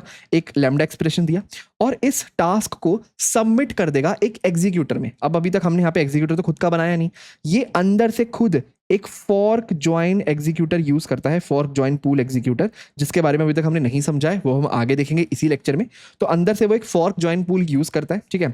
और आप बस इस टास्क को दे दो, और वो टास्क अपने आप इस फॉर्क ज्वाइन पूल में डाल देगा, और आपका काम कंप्लीट कर देगा, ठीक है। ये कैसे करता है ये पूल काम, वो हम थोड़ी देर में देख लेंगे, पर आप अभी एक मोटा मोटा आइडिया मान लो कि अंदर से होगा तो एक पूल ही, है ना, एक पूल एग्जीक्यूटर जिसके पास थ्रेड्स होंगी, जिसके पास एक वेटिंग एरिया होगा, वेटिंग क्यू होगी, ब्लॉकिंग क्यू जिसे हम कहते हैं, राइट। तो ये काम करता है हमारा सप्लाई एसिंक, ठीक है, अब मेथड के नाम से ही समझ आ रहा होगा कि हम एसिंक्रोनसली कुछ काम करेंगे, वो हमें वैल्यू रिटर्न करेगा और उसको हम कलेक्ट कर लेंगे अपने कंप्लीटेबल फ्यूचर F2 के अंदर। अभी F2 पे मैं कौन से मेथड कॉल कर सकता हूँ, इसके फायदे क्या है वो डिस्कस करते हैं। पर ना यहाँ पे एक इंटरेस्टिंग चीज, यहाँ पे ना हम दो मेथड लगा सकते हैं। एक तो है आपका ये सप्लाई एसिंक और दूसरा है रन एसिंक। ठीक है, बस फर्क ये है सप्लाई एसिंक तब करेंगे जब कोई रिटर्न वैल्यू आती हो, जैसे ऊपर वाले में आ रही है हम रिटर्न करें 10 और यहाँ पे नो रिटर्न वैल्यू आती हो। ठीक है, बेसिकली जब हम यहाँ पे एक नो रिटर्न वैल्यू, ठीक है, तो बेसिकली अगर रन एसिंक करेंगे तो यहाँ पे हम एक रनेबल पास करेंगे, सप्लाई एसिंक करेंगे तो यहाँ पे हम एक कॉलेबल पास कर रहे होंगे। ठीक है, अब ना मैंने क्या कहा था कि हमें इसका कुछ फायदा तो मिलना चाहिए। हमने एक अलग से मेथड कॉल किया सप्लाई एसिंक, एक अलग क्लास बनाई कंप्लीटेबल फ्यूचर। क्यों हमने सीधा एग्जीक्यूटर सबमिट नहीं कर दिया? हमने F1 के नुकसान तो गिनवा दिए थे, अपने फ्यूचर के नुकसान, ठीक है, कि वो ब्लॉकिंग होता है, उसमें चेनिंग नहीं कर सकते। तो हमारे को कंप्लीटेबल फ्यूचर के फायदे तो बताओ। तो कंप्लीटेबल फ्यूचर का फायदा है सबसे इंटरेस्टिंग चेनिंग। चेनिंग क्या मतलब? चेनिंग का मतलब आप इस एसिंक्रोनस रिजल्ट का जो भी यहाँ पे आंसर आएगा, इस टास्क का जो भी आंसर आएगा, उसको चेन कर सकते हो किसी दूसरे एसिंक ऑपरेशन के लिए। कैसे? देखो, यहाँ पे आपके पास कुछ कोर मेथड्स आते हैं, हम इनको अभी कोड में भी देखेंगे। एक तो आता है देन अप्लाई, एक आता है आपका देन एक्सेप्ट। ठीक है, अब यहाँ पे नाम से समझ आ रहा होगा, देन अप्लाई एक ट्रांसफॉर्म करता होगा। बेसिकली ये हमारा एक लैम्डा एक्सप्रेशन लेता होगा ऑफ टाइप ट्रांसफॉर्म। ठीक है, अगर आपको लैम्डा एक्सप्रेशंस का या टाइप्स ऑफ मेथड या टाइप्स ऑफ फंक्शनल इंटरफेस का आइडिया नहीं है तो आप वो वीडियो देख सकते हो, नहीं तो कोई बात नहीं, आप बाद में भी देख सकते हो। अभी के लिए इसको आप इग्नोर कर सकते हो, हम इन्हें अभी कोड करके दिखाएंगे तो आपको समझ आ जाएगा। ठीक है, और हमारे पास ये जो देन एक्सेप्ट मेथड होगा, ये लेता है एक कंज्यूमर। ठीक है, तभी आपका नाम है एक्सेप्ट, यानी एक्सेप्ट करता है, कुछ आउटपुट नहीं देगा। और एक होता है देन रन। बस ये तीन ही होते हैं जो हम यूज करते हैं। ठीक है, एक then apply, then accept, then run. यहाँ पे सिर्फ टास्क को रन करने का काम करता है, ना कोई ट्रांसफॉर्मर ना कोई कंज्यूमर। अभी हम देखेंगे कैसे काम करता है और चेनिंग एक्चुअली होती क्या है। अब ना हम सीधा कोड में देखेंगे कि चेनिंग एक्चुअली होती क्या है, ये देन अप्लाई, देन एक्सेप्ट और देन रन एक्चुअली काम कैसे करते हैं और कैसे हम अपने कंप्लीटेबल फ्यूचर से एक टास्क परफॉर्म करवा सकते हैं। हाँ जी, तो देखो यहाँ पे अपने डेमो.जावा करके खाली फाइल बना रखी है और हमें क्या करना है, अपना एक टास्क परफॉर्म कराना है यूजिंग कंप्लीटेबल फ्यूचर। ठीक है, तो लेट से सबसे पहले मैं ऑब्जेक्ट बनाता हूँ कंप्लीटेबल फ्यूचर का, of type let say integer, और हम यहाँ पे इसका नाम रखते हैं लेट से फ्यूचर, और लेट से इसका नाम रखते हैं F1 इक्वल टू। अब मैंने कहा था ना, यहाँ पे हम कोई एग्जीक्यूटर का यूज नहीं करेंगे। हमारी इसी कंप्लीटेबल क्लास के अंदर, कंप्लीटेबल फ्यूचर क्लास के अंदर एक मेथड है जिसका नाम है सप्लाई एसिंक। सप्लाई एसिंक ये वाला। और देखो ये आपसे क्या एक्सपेक्ट कर रहा है, एक सप्लायर एक्सपेक्ट कर रहा है। अब आपको पता है सप्लायर क्या है, एक तरह का फंक्शन इंटरफेस है जो आपको एक आउटपुट रिटर्न करता है। ठीक है, अगर आपको नहीं आइडिया कोई बात नहीं, हम सीधा इसको कॉल करके देख लेते हैं। पर अगर आपको थोड़ा सा भी आइडिया है ना, तो याद रखना सप्लाई एसिंक हम यूज करेंगे जब कोई आउटपुट आता हो, और रन एसिंक हम यूज करेंगे जब कोई आउटपुट नहीं आता हो। तो अगर मैं यहाँ पे अगर रन एसिंक लगाऊंगा तो देखो वो लेता है ऑफ टाइप रनेबल का ऑब्जेक्ट, और सप्लाई एसिंक लेता है ऑफ टाइप सप्लायर का ऑब्जेक्ट। ठीक है, तो इसके रिटर्न टाइप से हम समझ रहे होंगे, है ना। अब एक काम करते हैं, यहाँ पे एक टास्क देते हैं, let's say no output and returns 10। ठीक है, यहाँ पे मैंने एक सिंपल सी लैम्डा एक्सप्रेशन दी कि मैं कोई आउटपुट कोई इनपुट नहीं लूंगा और 10 रिटर्न करूंगा, और इसको डाल दिया F1 के अंदर। अब ऑब्वियसली मैंने यहाँ पे कोई खुद का एक्जीक्यूटर नहीं बनाया, पर कंप्लीटेबल फ्यूचर अंदर से फॉर्क ज्वाइन पूल एग्जीक्यूटर पे काम करता है। फॉर्क ज्वाइन पूल एग्जीक्यूटर, ठीक है, ये हमारे उस पूल को ये वर्क देगा, ये टास्क देगा। ठीक है, और हमारी टास्क परफॉर्म होगी बैकग्राउंड के अंदर। ठीक है, अब मैं आपको कह रहा था मैं यहाँ पे भी ना F1 डॉट गेट कर सकता हूँ, ऐसा नहीं है कि मैं नहीं कर सकता। ये लो, ये मेथड मैं कॉल कर सकता हूँ। ऑब्वियसली मेरे को कुछ एक्सेप्शन देता है, तो मुझे बस इसको ट्राई कैच ब्लॉक में डाल के करना पड़ेगा। तो मैं काम करता हूँ, इसको ट्राई कैच में डाल देता हूँ कुछ ऐसे, और कैच करा लेता हूँ अपनी एक्सेप्शन। ये दो एक्सेप्शंस फेंकते हैं, तो एक काम करते हैं सीधा एक्सेप्शन क्लास के अंदर से कैच कर लेते हैं कुछ ऐसे। ठीक है, तो ये मैं काम कर सकता हूँ, कोई दिक्कत नहीं है। मेरा आउटपुट भी आ जाएगा 10 अगर मैं इसको रन करूंगा। ठीक है, तो मेरा 10 तो आ गया, पर ये अच्छा यूज केस है ही नहीं। मैंने कंप्लीटेबल फ्यूचर बनाया ही इसलिए था कि मेरे को क्या करना पड़े, ब्लॉक ना करना पड़े अपने सिस्टम को। तो हम क्या करते हैं, ऐसे इसको यूज नहीं करते, हम यूज करते हैं इसको चेनिंग लगा के। तो फॉर एग्जाम्पल यहाँ पे ना मेरा आउटपुट आता है 10। ठीक है, अब ये एक एसिंक्रोनस ऑपरेशन है। मैं चाहता हूँ जब ये एसिंक्रोनस ऑपरेशन खत्म हो जाए ना, और हमारे को 10 आउटपुट आ जाए, इस 10 पे ना मैं मल्टीप्लाई करूँ 2 से। ठीक है, तो मेरे पास यहाँ पे एक मेथड आता है देन अप्लाई। तो मैं क्या कर सकता हूँ, पहले इसको मैं मल्टीपल लाइन में लिख लेता हूँ। हाँ, मैंने यहाँ पे लिखा हुआ है लेट से, हाँ, कंप्लीटेबल फ्यूचर डॉट सप्लाई एसिंक। ठीक है, और यहाँ पे मैंने लिखा नो इनपुट एंड गेट 10, और यहाँ पे मैं एक और मेथड कॉल करता हूँ and dot then apply, then apply, then apply, ठीक है। अब यहाँ पे मुझे क्या देना है, अब यहाँ पे मुझे क्या देना है, एक बार देन अप्लाई के अंदर जाते हैं। देखो ये एक्सपेक्ट करता है एक फंक्शन टाइप का फंक्शनल इंटरफेस। अब आपको पता है फंक्शन टाइप का फंक्शनल इंटरफेस क्या होता है, ठीक है। तो बेसिकली अब हम एक इनपुट देंगे, उसको किसी आउटपुट में ट्रांसफॉर्म करेंगे। तो अब फंक्शन नाम का लेता है, तो यहाँ पे इनपुट क्या हो गया, इनपुट तो हो गया जो यहाँ से हमें मिल रहा होगा कंप्लीटेबल फ्यूचर डॉट सप्लाई एसिंक, और इस टास्क से हमें जो मिलेगा वो इसका इनपुट हो गया। तो इस टास्क से हमें इनपुट मिलेगा 10। तो मैं लिख लूंगा जो भी मुझे यहाँ पे रिजल्ट मिलेगा, लेट्स से वेरिएबल का नाम कुछ भी हो सकता है, रिजल्ट, मैं क्या करूंगा उस रिजल्ट को मल्टीप्लाई करके 2 से रिटर्न कर दूंगा, देन अप्लाई, और ये पूरा का पूरा रिजल्ट मेरा स्टोर हो जाएगा दोबारा F1 के अंदर, ठीक है। तो देखो यहाँ पे मैं क्या कर रहा हूँ, completable future dot supply async ये, और dot then apply result is result into 2, और देन अप्लाई नाम से ही समझ आ रहा होगा कब चलेगा, जब ये वाला टास्क परफॉर्म हो जाएगा उसके बाद आपका देन अप्लाई चलेगा, ठीक है। तो अगेन इसका आउटपुट देखने के लिए मुझे इसको प्रिंट तो करना ही पड़ेगा कहीं ना कहीं। तो अगर मैं अब इसको रन करके देखूं तो देखो मेरा आंसर आ गया 20, यानी कि मेरा देन अप्लाई अच्छे से काम कर रहा है, ठीक है, ओके। अब ऐसे ना आप कितनी बार भी कर सकते हो, आप यहाँ पे दोबारा dot then apply, not then accept, then apply लिख सकते हो, देन अप्लाई, ठीक है। यहाँ पे लेट्स से आपने एक और फंक्शनल इंटरफेस पास कर दिया, तो आपने यहाँ पे पास किया, इस बार जो भी रिजल्ट आता है उसको दोबारा से मल्टीप्लाई कर दो 3 से इस बार, ठीक है। तो पहले आपका 10 इंटू 2 20 हुआ होगा, और 20 इंटू 3 60 हो जाएगा। तो अब अगर मैं इसको रन करूंगा, इसको मुझे अगेन गेट तो करना ही पड़ेगा चेक करने के लिए आउटपुट क्या है। हाँ, अब मैं इसको रन करूंगा तो मुझे आउटपुट मिलेगा 60, ठीक है। और याद रखना देन अप्लाई का मतलब पहले हमारी ये वाली एसिंक्रोनस टास्क रन होगी किसी थ्रेड में, उसके बाद ये वाली रन होगी जब वो वाला काम हो जाएगा, और उसके बाद ये वाला टास्क रन होगा जब ऊपर वाले दोनों काम हो जाएंगे, ओके। अब देन अप्लाई के अलावा लेट से इसको हम कर लेते हैं कमेंट, और यहाँ सॉरी इसको हम कर लेते हैं कॉपी और कर लेते हैं कमेंट, और इसको यूज़ करते हैं एक और, ठीक है, ताकि हम दूसरा यूज़ कर, ताकि मैं आपको देन एक्सेप्ट दिखा सकूँ। अब मान लो यहाँ पे हम एक ही, अब मान लो यहाँ पे मैं देन अप्लाई की जगह एक दूसरा मेथड देन एक्सेप्ट कॉल करता हूँ, देन एक्सेप्ट। तो देखो इसका ये कौन सा पैरामीटर लेता है मुझसे, देन एक्सेप्ट लेता है मुझसे एक कंज्यूमर टाइप का पैरामीटर फंक्शनल इंटरफेस, ठीक है। तो अगेन कंज्यूमर पैरामीटर क्या करता है कि आपको कोई आउटपुट नहीं देगा, तो ये फाइनल है देन एक्सेप्ट, ये आपको एक्सेप्ट कर लेगा। तो हम क्या कर सकते हैं, लेट्स से जो भी रिजल्ट आया, अब देन एक्सेप्ट का मतलब क्या हुआ, तो मुझे सिर्फ एक आउटपुट देना। अब देन एक्सेप्ट का मतलब मुझे कोई आउटपुट नहीं देना, ठीक है। अब देन एक्सेप्ट का मतलब मैं कोई आउटपुट रिटर्न नहीं कर सकता, और कंज्यूमर सिर्फ कंज्यूम करेगा। तो मैं कुछ ऐसा कर सकता हूँ, जो भी रिजल्ट आया इनपुट तो ले ही सकता हूँ, ठीक है। जो भी रिजल्ट आया एक काम करो, उसे स्क्रीन पे प्रिंट कर दो रिजल्ट, कुछ इस तरीके से, ठीक है। तो मैं स्क्रीन पे तो प्रिंट कर ही सकता हूँ, है ना, मैं कुछ आउटपुट नहीं दे सकता, ठीक है।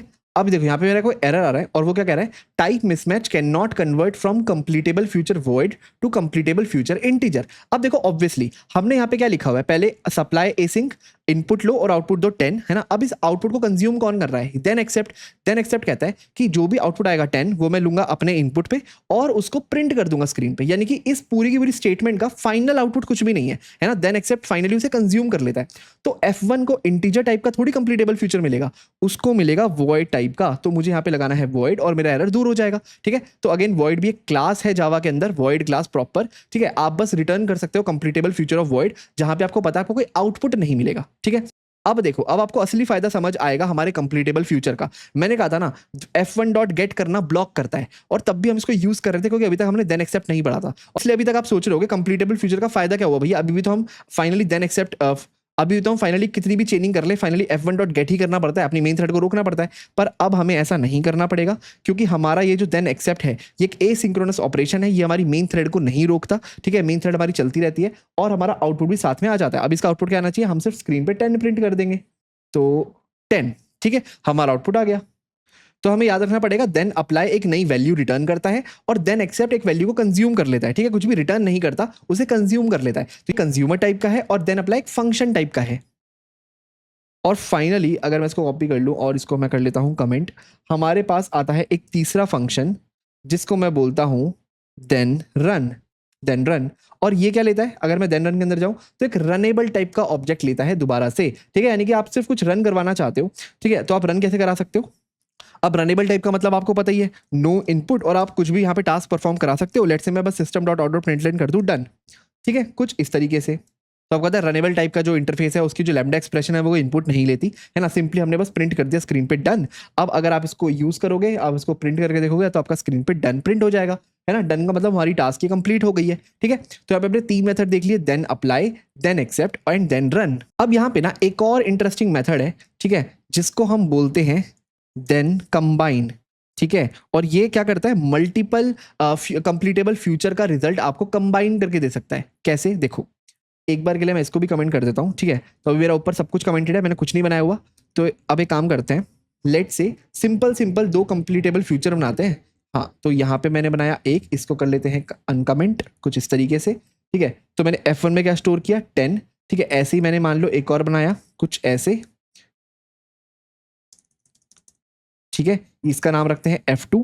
ठीक है, ये रिटर्न करता है लेट्स से 20। ठीक है, तो एक हो गया F1 जो रिटर्न करता है 10, एक हो गया F2 जो रिटर्न करता है 20। ओके, अब मैं क्या कर सकता हूं, एक और कंप्लीटेबल फ्यूचर बनाऊं of type integer obviously, F3, या इसको बोलते हैं let's say result, equal to मैं लिखूं F1 डॉट देन कंबाइन। अब देन कंबाइन मतलब हमें इन दोनों के रिजल्ट को कंबाइन करना है, तो उसका फर्स्ट पैरामीटर लेगा, मुझे F1 को किससे कंबाइन करना है, F2 से। यहाँ पे क्या है, एक लैम्डा एक्सप्रेशन दे सकता हूँ कि मुझे से कैसे कंबाइन करना है। तो अगर मैं देन कंबाइन के अंदर जाके दिखाऊं तो देखो उसका दूसरा पैरामीटर है बाय फंक्शन। अगर आपको ये सब नहीं पता फंक्शन इंटरफेस के कितने टाइप्स हो सकते हैं तो आप इसे इग्नोर कर सकते हो, पर यहाँ पे बस मुझे एक लैम्डा एक्सप्रेशन देनी है कि मुझे F1 और F2 को कैसे कंबाइन करना है। तो लेट्स से मैं ऐसा देता हूँ, मुझे इनको ऐसे कंबाइन करना है, मैं लिखता हूँ लेट्स से A, B such that A plus B, कुछ इस तरीके से। ठीक है, तो F1 F2 का जो भी रिजल्ट आएगा 10, 20 लिखना और उनको ऐड कर देना, मतलब मेरा आउटपुट रिजल्ट में आना चाहिए 30। ठीक है, अब आपको पता है स्क्रीन पे प्रिंट करने के लिए मैं क्या कर सकता हूं, मैं यहाँ पे डायरेक्टली लिख सकता हूं डॉट डॉट देन एक्सेप्ट, है ना। मैं चाहता हूं मैं ऐसे लिखूं कि मैं जो भी रिजल्ट यहाँ पे आएगा मेरा, उसको मैं स्क्रीन पे प्रिंट कर दूंगा रिजल्ट, कुछ इस तरीके से। आगे यहाँ पे टाइप मिसमैच आ जाएगा, यहाँ पे मैं लिखना पड़ेगा मुझे वॉइड। ठीक है, और अब मेरे चल जाना चाहिए। ओके, यहाँ पे हम रिजल्ट यूज नहीं कर सकते क्योंकि यहाँ पे हमने रिजल्ट यूज किया हुआ है। लेट्स से हम रिजल्ट 2 यूज कर लेते हैं सिंपल, और यहाँ पे भी रिजल्ट 2।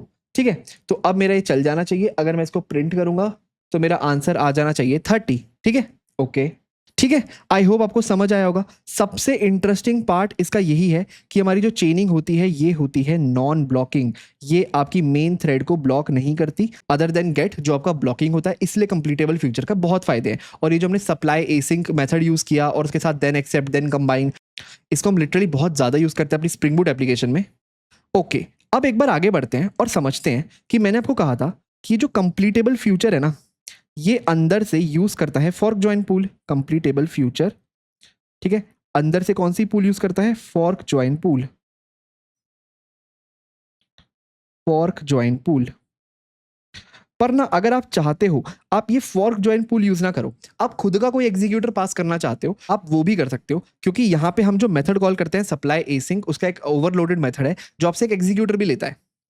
तो बेसिकली आप लिख सकते हो कंप्लीटेबल फ्यूचर डॉट सप्लाई एसिंक। तो जब भी आप सप्लाई एसिंक मेथड कॉल करोगे, आपको पता है आपको यहाँ पे देनी होती है एक लैम्डा एक्सप्रेशन या फिर एक टास्क। ठीक है, तो अभी के लिए इसको मैं खाली छोड़ देता हूँ। ठीक है, या फिर इसको हम बोल लेते हैं टास्क, जो भी आपने यहाँ पे दिया होगा। और यहाँ पे आप पास कर सकते हो खुद का एक एग्जीक्यूटर। तो हो सकता है आपने खुद का एक एग्जीक्यूटर ऊपर बनाया हो। ठीक है, कैसे बनाया हो सकता है आपने एग्जीक्यूटर्स की यूटिलिटी क्लास यूज की हो, dot new fix thread pool executor वगैरह वगैरह, और आपको यहाँ पे मिला हो एक एग्जीक्यूटर और उसको आप यहाँ पे पास कर सकते हो। अगर आप चाहते हो आपका कंप्लीटेबल फ्यूचर एक स्पेसिफिक एग्जीक्यूटर यूज करे, है ना, खुद का अपना fork join pool executor use ना करे, आपका एग्जीक्यूटर यूज करे, तो वो भी आप यहाँ पे पास ऑन कर सकते हो। ठीक है, अब ना बहुत बात कर ली हमने फॉर्क ज्वाइन पूल की, हम इसको यूज कर रहे हैं यहाँ पे, है ना, पर इसका मतलब क्या है और फॉर्क ज्वाइन पूल काम कैसे करता है। फॉर्क ज्वाइन पूल एग्जीक्यूटर, हम इसी के बारे में देखेंगे और ये बहुत ही इंटरेस्टिंग है। ठीक है, ओके, तो ना अभी तक हमने जो नॉर्मल थ्रेड पूल एग्जीक्यूटर पढ़ा था, हमने उसके बारे में क्या पढ़ा था। ठीक है, कि हमारे पास एक तो होगा थ्रेड पूल, ठीक है, जिसके अंदर मल्टीपल वर्कर थ्रेड्स होंगी। तो यहाँ पे लेट्स से होगी एक वर्कर 1, तो उसको T1 बोल लेता हूँ, एक T2 बोल लेता हूँ, एक T3 और एक T4। तो लेट्स से 4 वर्कर थ्रेड पड़ी है और होती होगी एक क्यू। ठीक है, क्यू, अब इसका कोई फिक्स साइज होता होगा, है ना। अब क्या होता, क्या आपको पता है, हमारे पास कोई टास्क आता है, लेट्स से टास्क आया 1, है ना। हम देखेंगे हमारे पास वर्कर अवेलेबल है बिल्कुल, तो लेट्स से थ्रेड 1 को टास्क 1 असाइन हो गया और थ्रेड 1 इक्वल टू टास्क 1 अपना वो करने चली गई और यहाँ से थ्रेड 1 गायब हो गई, तो हमारे पास बचे 3, है ना। ऐसे ही टास्क 2, टास्क 3, टास्क 4 ये सब आए और ये सब T2 T3 T4 को उठा के ले गए। अब हमारा थ्रेड पूल हो चुका है खाली। अब आपको पता है टास्क 5 आया तो क्या होगा, वो चला जाएगा क्यू में वेटिंग करने, फिर टास्क 6 यहाँ, 7 यहाँ, 8 यहाँ, 9 यहाँ, और अगर टास्क 10 आया तो आपको पता है क्या होगा, अगर हमारे पास मैक्सिमम लिमिट अचीव नहीं हुई होगी, हमारे पास एक मैक्सिमम, अगर हमारे पास मैक्सिमम थ्रेड की लिमिट अचीव नहीं हुई होगी तो हम एक नई थ्रेड बना देंगे, है ना। तो मैक्सिमम थ्रेड पूल साइज होता है यहाँ पे हमारा। ओके, तो ये सब तो आपको पता है काम कैसे होता है। ये फॉर्क जॉइन पूल क्या है, ठीक है। ओके, अब देखो सबसे पहले इसे समझो, ये जो फॉर्क जॉइन पूल है ना, ये लेके आता है ज्यादा पैरेललिज्म को हमारे कोड में, ठीक है। ठीक है, कैसे, पहले मैं आपको प्रिंसिपल समझाता हूँ। इसका प्रिंसिपल ये है कि अगर कोई भी टास्क है, ठीक है, जो थोड़ा सा बड़ा टास्क है, जिसको मैं ब्रेक डाउन कर सकता हूँ 2 सब टास्क में, सब टास्क, इसको मैंने ब्रेक किया सब टास्क, ठीक है, तो मेरा काम कितना आसान हो जाएगा, है ना। एक थ्रेड ये वाला सब टास्क कर लेगी, एक थ्रेड ये वाला, और दोनों मिलकर के पूरा काम कंप्लीट कर देंगे, है ना। अब इसको अगेन आप रिकर्सिवली सोचो, इस सब टास्क को फर्दर मैं डिवाइड करूँ छोटे छोटे सब टास्क में, कुछ इस तरीके से, और इसको भी डिवाइड करूँ फर्दर छोटे छोटे सब टास्क में, सेम इसको डिवाइड करूँ फिर छोटे छोटे सब टास्क में, इसको भी और इसको भी, और ऐसे करके फाइनल एक ये हमारी बेस कंडीशन हो। तो बेसिकली जैसे हमारे डीएसए में रिकर्शन में होती है ना, तो मैं क्या कर रहा हूँ, रिकर्सिवली अपने टास्क को डिवाइड कर रहा हूँ इनटू सब टास्क, है ना, up to a base condition. अब ये जो छोटे छोटे सब टास्क हैं ये इंडिपेंडेंटली एग्जीक्यूट होंगे और उसके बाद ये वापस से ज्वाइन हो जाएंगे हमारे मेन टास्क के अंदर, है ना। तो एक बड़ी प्रॉब्लम को मैंने डिवाइड किया छोटी छोटी प्रॉब्लम्स में, उन छोटी छोटी प्रॉब्लम के सोल्यूशन निकाले और इन छोटे छोटे सोल्यूशंस को मिला करके वापस से बड़ा सोल्यूशन बना दिया। यही अप्रोच है हमारे फोर्क ज्वाइन पूल की। डीएसए में हम इसको कहते हैं divide and conquer approach, divide and conquer, और फॉर्क ज्वाइन पूल भी इसी अप्रोच को फॉलो करता है। वो कहता है, तो मान लो आपके पास एक टास्क है, टास्क 1 जो यहाँ पे आता है, इस पूल में आता है एग्जीक्यूट होने, ठीक है। तो फॉर्क ज्वाइन पूल कहता है कि क्यों ना मैं इस टास्क को ना डिवाइड कर दूं छोटे छोटे टास्क में, है ना, और हर थ्रेड उसका एक छोटा छोटा पार्ट कर पाए, ठीक है। ये सब कैसे होता है अभी थोड़ा सा समझते हैं, ठीक है, पर आई होप आपको बेसिक आइडिया लग गया होगा कि फॉर्क ज्वाइन पूल का मतलब क्या होता है। अब देखो, फॉर्क ज्वाइन पूल में ना फॉर्क का मतलब ही होता है डिवाइड करना, और दूसरा आपको पता है ज्वाइन, है ना, जिसको ज्वाइन करना, तो हम डिवाइड करते हैं और फिर उसको ज्वाइन करते हैं, यानी कि कॉन्कर करते हैं, ठीक है। ओके, अब हम टास्क को कैसे सब टास्क में तोड़ते हैं, कैसे वो वापस से ज्वाइन होते हैं, वो बाद में देखेंगे। अभी इतना आप मान के चलो कि जब मैं आपको ये समझाऊंगा कि थ्रेड फॉर्क ज्वाइन पूल कैसे काम करता है, आपको मान के चलना है कि हमारे पास एक टास्क आएगा, टास्क 1, और ये एक स्पेशल टास्क है, ये अपने आप को डिवाइड कर सकता है सब टास्क में। कैसे कर सकता है वो हम कोड में देख लेंगे, पर मान लो अभी के लिए कर सकता है, ठीक है। तो कैसे हमारा फॉर्क ज्वाइन पूल ज्यादा पैरेललिज्म लेकर के आता है कि कैसे इसके छोटे छोटे सब टास्क इंडिविजुअली एग्जीक्यूट हो सकते हैं। ओके, तो एक बार समझते हैं हमारा फॉर्क ज्वाइन पूल इसके नीचे। हाँ जी, तो देखो हमारे फॉर्क ज्वाइन पूल में ना कुछ चीजें ऑब्वियसली कॉमन होती हैं। हमारा ये होता है थ्रेड पूल, हमारे पास होती है हमारी एक क्यू, ठीक है, सबमिशन क्यू हम इसको कहते हैं फॉर्क ज्वाइन की भाषा में, सबमिशन क्यू, ठीक है। ओके, और लेट्स से यहाँ पे होती हैं कुछ थ्रेड्स। तो अभी के लिए समझाने के लिए मैं यहाँ पे T1 और T2 दो ही थ्रेड बना रहा हूँ, ठीक है। मान लो ये है मेरी 2 वर्कर थ्रेड। इसके अलावा ना इस फॉर्क ज्वाइन पूल एग्जीक्यूटर में एक चीज और होती है, और वो होती है हर थ्रेड की अपनी एक प्राइवेट क्यू। हाँ जी, तो इस थ्रेड के पास भी अपनी एक प्राइवेट क्यू होती है, मैं बताता हूँ वो क्यू क्यों होती है, और इस थ्रेड के पास भी अपनी एक प्राइवेट क्यू होती है, और इन क्यू का ना स्पेशल नाम होता है। इनको हम बोलते हैं work stealing Q, work stealing Q, ठीक है। स्टीलिंग मतलब यहाँ पे चुराने वाला, ठीक है, वर्क स्टीलिंग क्यू। क्यों बोलते हैं वर्क स्टीलिंग, थोड़ी देर में समझेंगे, ठीक है। अभी बस मैंने क्या बताया कि फॉर्क ज्वाइन पूल एग्जीक्यूटर में हमारे पास एक थ्रेड पूल होता है, एक सबमिशन क्यू होती है जो कि सब में होती है, इसको हम ब्लॉकिंग क्यू भी बोल सकते हैं, इसमें हम इसको सबमिशन क्यू बोलते हैं, और हर थ्रेड का अपना अपना एक क्यू होता है जिसको हम वर्क स्टीलिंग क्यू बोलते हैं, ठीक है। अब ये पूरा का पूरा मिला करके हमारा फॉर्क ज्वाइन पूल एग्जीक्यूटर बनता है। ये है हमारा फॉर्क ज्वाइन पूल एग्जीक्यूटर, ठीक है। ओके, अब देखो काम कैसे होता है। मैंने कहा हमारे पास आया एक टास्क 1, ठीक है, टास्क 1। अगर ये एक नॉर्मल थ्रेड पूल एग्जीक्यूटर होता तो आपको पता है हम क्या करते हैं, हम देखते हैं टास्क 1 क्या हमारे पास कोई थ्रेड अवेलेबल है, बिल्कुल है, तो T1 इस टास्क 1 को करेगी, तो मैं साइन कर देता T1 करेगी टास्क 1 को, और T1 यहाँ से गायब हो जाती है ना। पर ये एक नॉर्मल एग्जीक्यूटर नहीं है, ये है फॉर्क ज्वाइन पूल एग्जीक्यूटर, मतलब ये किसी ना किसी तरह इस टास्क को मल्टीपल सब टास्क में डिवाइड करेंगे। कैसे करेंगे हम बाद में देखेंगे, अभी हमें बस मान के चलना है कि वो डिवाइड हो जाएगा। अब देखो क्या होगा, जैसे ही टास्क 1 आया, थ्रेड 1 ने देखा कि ओके मैं इसको एग्जीक्यूट कर सकती हूँ क्योंकि मैं भी आइडल बैठी हूँ, खाली बैठी हूँ, है ना। तो थ्रेड 1 क्या करेगी, इस टास्क को डिवाइड कर देगी लेट से 2 सब टास्क में, ठीक है। तो यहाँ पे मैं 2 सब टास्क बनाता हूँ, तो सब टास्क 1 सब टास्क 2 कुछ इस तरीके से, ठीक है। और वो कहेगी इस सब टास्क 1 को मैं अभी एग्जीक्यूट करने चली जाती हूँ और सब टास्क 2 को डाल देती हूँ अपनी वर्क स्टीलिंग क्यू में, मतलब इसको मैं थोड़े टाइम बाद एग्जीक्यूट करूंगी, ठीक है। तो उसने अपना खुद का काम आसान कर लिया। उसने कहा इतने बड़े टास्क को मैं पूरा का पूरा एग्जीक्यूट नहीं करती हूँ, एक काम करती हूँ, एक सब टास्क 1 को अभी एग्जीक्यूट करने लग जाती हूँ और सब टास्क 2 को डाल देती हूँ अपनी इस वाली पर्सनल क्यू के अंदर, जिसको हम वर्क स्टीलिंग क्यू बोलते हैं। तो लेट से यहाँ पे इसने डाल दिया ST2 बेसिकली सब टास्क 2, और सब टास्क 1 तो वो एग्जीक्यूट करने ही चली गई, तो लेट से यहाँ पे चली गई वो ST1 को एग्जीक्यूट करने। तो मैं लिख सकता हूँ T1 इज एग्जीक्यूटिंग ST1 कुछ इस तरीके से, ठीक है।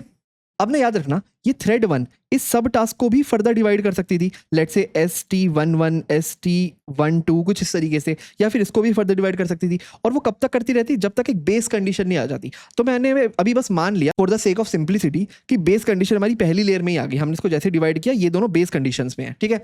कोड में हम देख लेंगे वो बेस कंडीशन हम कैसे लगाते हैं, ठीक है। तो सब टास्क 1 एग्जीक्यूट करने चली गई हमारी थ्रेड 1 और सब टास्क 2 डाल दिया उसने अपनी वर्क स्टीलिंग क्यू में, इस होप में कि जब मैं वापस आऊंगी तो इसे खुद से एग्जीक्यूट कर लूंगी। ओके अब इंटरेस्टिंगली ना इसे वर्क स्टीलिंग क्यू इसलिए कहते हैं कि मान लो अभी हमारे पास कोई दूसरा टास्क नहीं आ रहा, टास्क 2 अभी कोई नहीं आ रहा, और थ्रेड 1 तो बिजी है ST1 को काम करने में, और थ्रेड 2 अभी तक आइडल बैठी है, ठीक है, इसके पास कोई टास्क नहीं है। तो थ्रेड 2 क्या करेगी, क्योंकि ना तो कोई टास्क अभी इस क्यू में अवेलेबल है, ना इसकी खुद की वर्क स्टीलिंग क्यू में कोई टास्क है, तो ये दूसरे की क्यू से यानी कि थ्रेड 1 की क्यू से इस टास्क को स्टील कर लेगी, चुरा लेगी और कहेगी इसको मैं काम करने लग जाती हूँ, है ना, मैं फ्री तो बैठी हूँ, इनको काम करने में मजा आता है ना। तो बेसिकली हम कह सकते हैं T2 चली गई ST2 को एग्जीक्यूट करने, और मैं यहाँ से ST2 हटा सकता हूँ इसकी वर्क स्टीलिंग क्यू से, इसने चुरा लिया, तो मैं यहाँ पे लिख लूंगा T2 चली गई ST2 को एग्जीक्यूट करने कुछ इस तरीके से, ठीक है। तो T1 ST1 को एग्जीक्यूट कर रही है, T2 ST2 को एग्जीक्यूट कर रही है, जब दोनों अपना अपना काम करके आएंगे, है ना, तो फॉर्क ज्वाइन का ज्वाइन मेथड हम यूज करेंगे कोड में। आप बस ऐसा समझ लो कि दोनों ने अपना अपना काम किया, वापस T1 T2 यहाँ पे आ गए, और जो भी रिजल्ट आया है ना ST1 का और ST2 का, तो बेसिकली जो भी ST1 और ST2 का रिजल्ट आया उसको हमने फाइनली, ये मान लेता हूँ result of ST1 result of ST2, उसको हमने फाइनली कंबाइन कर दिया रिजल्ट ऑफ टास्क 1 में कुछ इस तरीके से, ठीक है। तो ये हमारा फाइनल रिजल्ट हो गया, सिंपल, ठीक है। तो अभी आपको शायद अच्छे से समझ नहीं आएगा, आप उसका कोड देखो ज्यादा बेटर समझ आएगा कैसे हम फॉर्क ज्वाइन पुल का फायदा उठा सकते हैं। और ऑब्वियसली हर टास्क का बिल्कुल अच्छे से फायदा नहीं उठा सकती, वही टास्क उठा सकती है जिसको आप डिवाइड कर सकते हो सब टास्क के अंदर, ऐसी टास्क जिसको आप डिवाइड एंड कॉन्कर अप्रोच से सॉल्व कर सकते हो। हम देखेंगे कौन सी होती है वो, पर आपको एक बेसिक आइडिया तो लग गया होगा, ठीक है। एक और सिनेरियो देख लेते हैं, ठीक है। आप मान के चलो इस बार ना इसको भी हटा लेते हैं, आप मान के चलो इस बार आई हमारे पास 2 टास्क, ठीक है, एक आई टास्क 1 एक आई टास्क 2 कुछ इस तरीके से, और लेट्स से एक टास्क 3 भी आ गई, 3 टास्क आई एक साथ, एक के बाद एक ऑलमोस्ट, ठीक है। अब ये जो टास्क 1 थी ना ये बहुत छोटी टास्क थी, इसको डिवाइड किया ही नहीं जा सकता था, तो थ्रेड 1 इसको डिवाइड कर नहीं सकता था, तो थ्रेड 1 ने सोचा ठीक है मैं इसको पूरा ही एग्जीक्यूट कर लूंगा। तो मैं कह सकता हूँ, इसको हटा देते हैं, हाँ, तो मैं कह सकता हूँ लेट्स से थ्रेड 1 चली गई टास्क 1 को पूरा एग्जीक्यूट करने, हो सकता है इसको डिवाइड नहीं किया जा सकता होगा, है ना, ठीक है। तो थ्रेड 1 इज गॉन। अब ये जो टास्क 2 है इसको डिवाइड किया जा सकता था, लेकिन सिर्फ एक ही बार, तो टास्क 2 को डिवाइड किया 2 सब टास्क में, ST1 और ST2, सब टास्क 1 सब टास्क 2, ठीक है। और थ्रेड 2 ने बोला मैं सब टास्क 1 एग्जीक्यूट कर लूंगी और सब टास्क 2 को डाल दूंगी अपनी स्टीलिंग क्यू में। तो यहाँ पे आ गया ST2 और ST1 एग्जीक्यूट करने चली गई, तो हम यहाँ पे लिख सकते हैं ST1 इज एग्जीक्यूटेड बाय, तो यहाँ पे हम लिख सकते हैं T2 इज एग्जीक्यूटिंग ST1, ठीक है, ओके। अब देखो T1 भी बिजी है, T2 भी बिजी है ना, T1 बिजी है टास्क 1 को करने में, T2 बिजी है टास्क 2 के फर्स्ट हिस्से ST1 को करने में, है ना। और अब आया हमारा टास्क 3, तो टास्क 3 को ऑब्वियसली हम डाल देंगे वेटिंग क्यू में, यहाँ पे टास्क 3 पड़ा है, ठीक है, यहाँ से इसको हटा लेते हैं, है ना। ये वेटिंग क्यू में क्यों पड़ा है, सबमिशन क्यू में भाई, ताकि इसको भी कोई एग्जीक्यूट कर ले, है ना। अब देखो क्या होता है, मान लो टास्क 1 कंप्लीट हो जाता है, ठीक है, जो ST1 को एग्जीक्यूट कर रही थी ना हमारी T1 वो कंप्लीट हो जाता है, तो टास्क 1 कंप्लीट करके हमारी T1 वापस आ जाती है हमारे थ्रेड पूल में। तो मैं इसको हटा देता हूँ इस एरो को, और टास्क 1 अब दोबारा से आइडल बैठी है, और मैं हटा देता हूँ इस वाले बॉन्ड को भी कुछ ऐसे, ठीक है। तो अब हमारा एक ही काम हो रहा है विच इज़ ये वाला कि टास्क 2 ST1 को एग्जीक्यूट कर रही है, ठीक है। तो ये अभी भी बिजी है, T1 अब खाली हो गई। अब T1 ना चेक करेगी क्या मेरे पास कोई काम है। अब ये दो जगह चेक कर सकती है, एक तो सबमिशन क्यू में क्योंकि यहाँ पे T3 का काम पड़ा है, और एक तो दूसरे के ST2 का काम है ना, दूसरे की क्यू में। अब यहाँ पे वो प्रायोरिटी किसे देगी, आंसर है सबमिशन क्यू को, ठीक है। तो T1 देखेगी ओके सबमिशन क्यू में कोई काम है T3, तो मैं इसको एग्जीक्यूट करने जाऊंगी, ना कि पहले इसके वर्क को चुराएगी। पहले वो खुद का काम करेगी पूरा और फिर दूसरे के काम को चुराएगी अगर खुद का कोई काम बचा ही नहीं होगा। और इस सबमिशन क्यू में जो भी काम होते हैं वो इनके सबके काम होते हैं, वो एक शेयर्ड रिसोर्स होता है, राइट। तो T1 अब दोबारा चली जाएगी लेट्स से T3 को एग्जीक्यूट करने, टास्क 3 को। तो मैं मान सकता हूँ T1 चली गई दोबारा से टास्क 3 को एग्जीक्यूट करने। अब मान लो टास्क 3 भी अनडिवाइडेड था, वो फर्दर डिवाइड नहीं हो सकता था सिंपलिसिटी के लिए, तो वो उसको एग्जीक्यूट करने चली गई, ठीक है। अब मान लो T2 अभी भी बिजी है, for the sake of simplicity अभी भी बिजी है, T1 उसको एग्जीक्यूट करके भी वापस आ गई, किसको, टास्क 3 को। तो T1 दोबारा वापस आ गई, मैं ये वाली बॉन्डिंग मिटा देता हूँ, ठीक है। हो सकता है भाई ST1 बहुत बड़ा टास्क हो, वो एग्जीक्यूट करे जा रही है T2। तो T2 जैसे T1 वापस आई उसने देखा मेरा यहाँ का भी काम हो गया, सबमिशन क्यों खाली पड़ी है और कोई नई थ्रेड भी नहीं आ रही और कोई नया टास्क भी नहीं आ रहा, अब जाकर के मैं इसके काम को चुरा सकती हूँ, ठीक है। तो T1 अब एग्जीक्यूट करने चली जाएगी ST2 को, और मैं कह दूंगा यहाँ से मैं हटा सकता हूँ इसको, इसके वर्क को, है ना। और T2 अपना जब तक बिजी रहेगी, जैसे ही T1 काम करके आएगी T2 काम करके आएगी, हम इन दोनों काम को जोड़ करके अपना फाइनल रिजल्ट बना लेंगे। कुछ इस तरीके से काम होता है वर्क स्टीलिंग क्यू का, ठीक है। प्रायोरिटी याद रखना, सबसे पहले प्रायोरिटी मिलती है सबमिशन क्यू को, जब उसका काम खत्म हो जाएगा फिर एक दूसरे का वो वर्क चुराने लगेंगे, ओके। अब जो आपका मेन इंपॉर्टेंट क्वेश्चन होगा कि कैसे हम किसी टास्क को डिवाइड कर सकते हैं मल्टीपल टास्क में और बाद में उन्हें ज्वाइन कर सकते हैं, ठीक है। तो मैं बता दूं, यहाँ पे हम जो टास्क दे रहे थे इनको, टास्क, ये जो टास्क थे ये स्पेशल टास्क थे, ठीक है। ये सिंपली रनेबल या कॉलेबल नहीं थे, ये सिंपली कोई नॉर्मल क्लास नहीं थी, नॉर्मल रनेबल या कॉलेबल नहीं थे, ये स्पेशल टास्क थे एक टाइप ऑफ ऑब्जेक्ट के। तो जावा के अंदर एक क्लास है रिकर्सिव टास्क, और एक और क्लास है रिकर्सिव एक्शन, रिकर्सिव एक्शन, ठीक है। तो जावा कहती है अगर आप ऐसा कोई भी टास्क बनाना चाहते हो जो डिवाइड हो सकता है, फॉर्क हो सकता है और फिर बाद में ज्वाइन हो सकता है, और हमारी फॉर्क ज्वाइन पूल एग्जीक्यूटर उसके साथ ये कर सकती है डिवाइड एंड ज्वाइन, तो आपको ऐसा टास्क बनाना पड़ेगा जो या तो इस रिकर्सिव टास्क को ओवरराइड करे या फिर इस रिकर्सिव एक्शन को, ठीक है। बेसिकली ये दोनों क्लासेस हैं तो इनको इनहेरिट करे और इन दोनों के पास एक मेथड है उसको ओवरराइड करे, ठीक है। अच्छा, रिकर्सिव टास्क हम कब यूज करते हैं, अगर आपने रिटर्न वैल्यू रखनी है अपने टास्क की, ठीक है। और रिकर्सिव एक्शन जब आपको कोई रिटर्न वैल्यू नहीं रखनी, नो रिटर्न वैल्यू, ठीक है। तो रिकर्सिव एक्शन कुछ रिटर्न नहीं करता, रिकर्सिव टास्क रिटर्न करता है, ठीक है। हम अपना एक एग्जांपल देखेंगे, ठीक है। एक रिकर्सिव टास्क को यूज करके आपको सारी चीजें क्लियर होंगी उस एग्जांपल में। तो एग्जांपल क्या है मैं आपको पहले समझा देता हूँ। सपोज हमारे पास है एक एरे, ठीक है। लेट्स से 1 2 3 4 5 7 6 9, कुछ इस तरीके से उसमें कुछ एलिमेंट्स हैं। मेरे को ना, मेरा टास्क बस ये है कि इस एरे में जितने भी एलिमेंट्स हैं मुझे उन सबका सम चाहिए, ठीक है। तो 1 + 2 + 3 + 4 + 5 ऐसे करके टोटल मेरे को सबका सम चाहिए, और जो भी आंसर है मुझे आउटपुट में लाके दे दो, है ना। तो ये टास्क तो बहुत सिंपल है। अगर मैं आपको उसका कोड लिखने को कहूँगा, आप एक लूप चलाओगे और सबको ऐड करके मेरे को लाके दे दोगे, ठीक है।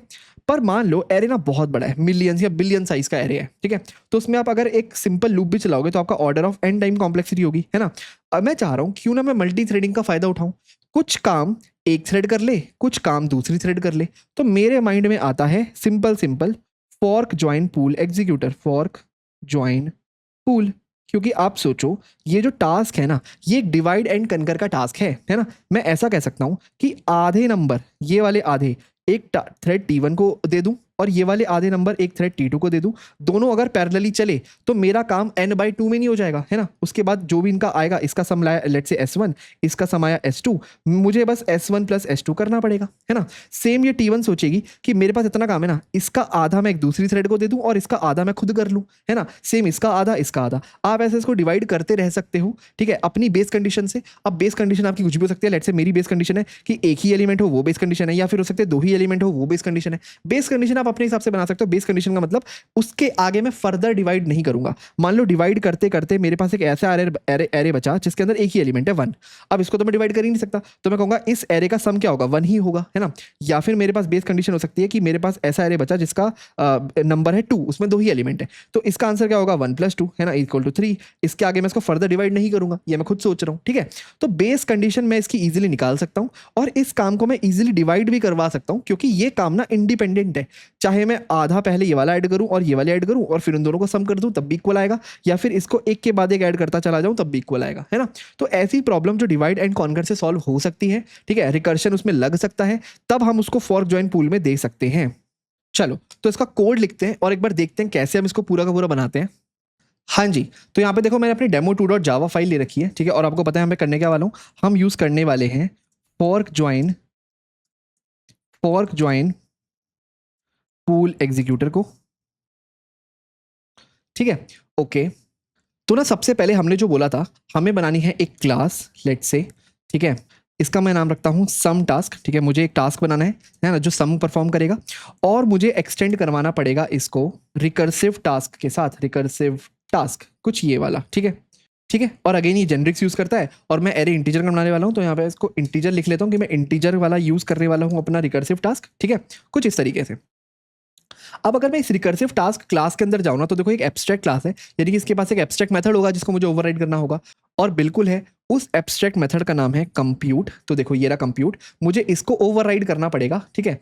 तो मैं एक काम करता हूँ, मैं लिखता हूँ @override, और अगर आप जाके देखोगे ना कि रिकर्सिव टास्क के अंदर हमारा कंप्यूट मेथड का सिग्नेचर कैसा है, तो वो देखो प्रोटेक्टेड एब्स्ट्रैक्ट वी टाइप का है कंप्यूट। अब वी तो आपको पता है जेनरिक्स है, तो इंटीजर टाइप का हो गया, तो मैं इसको यहाँ पे लिख सकता हूँ प्रोटेक्टेड इंटीजर टाइप का कंप्यूट कुछ इस तरीके से, ठीक है।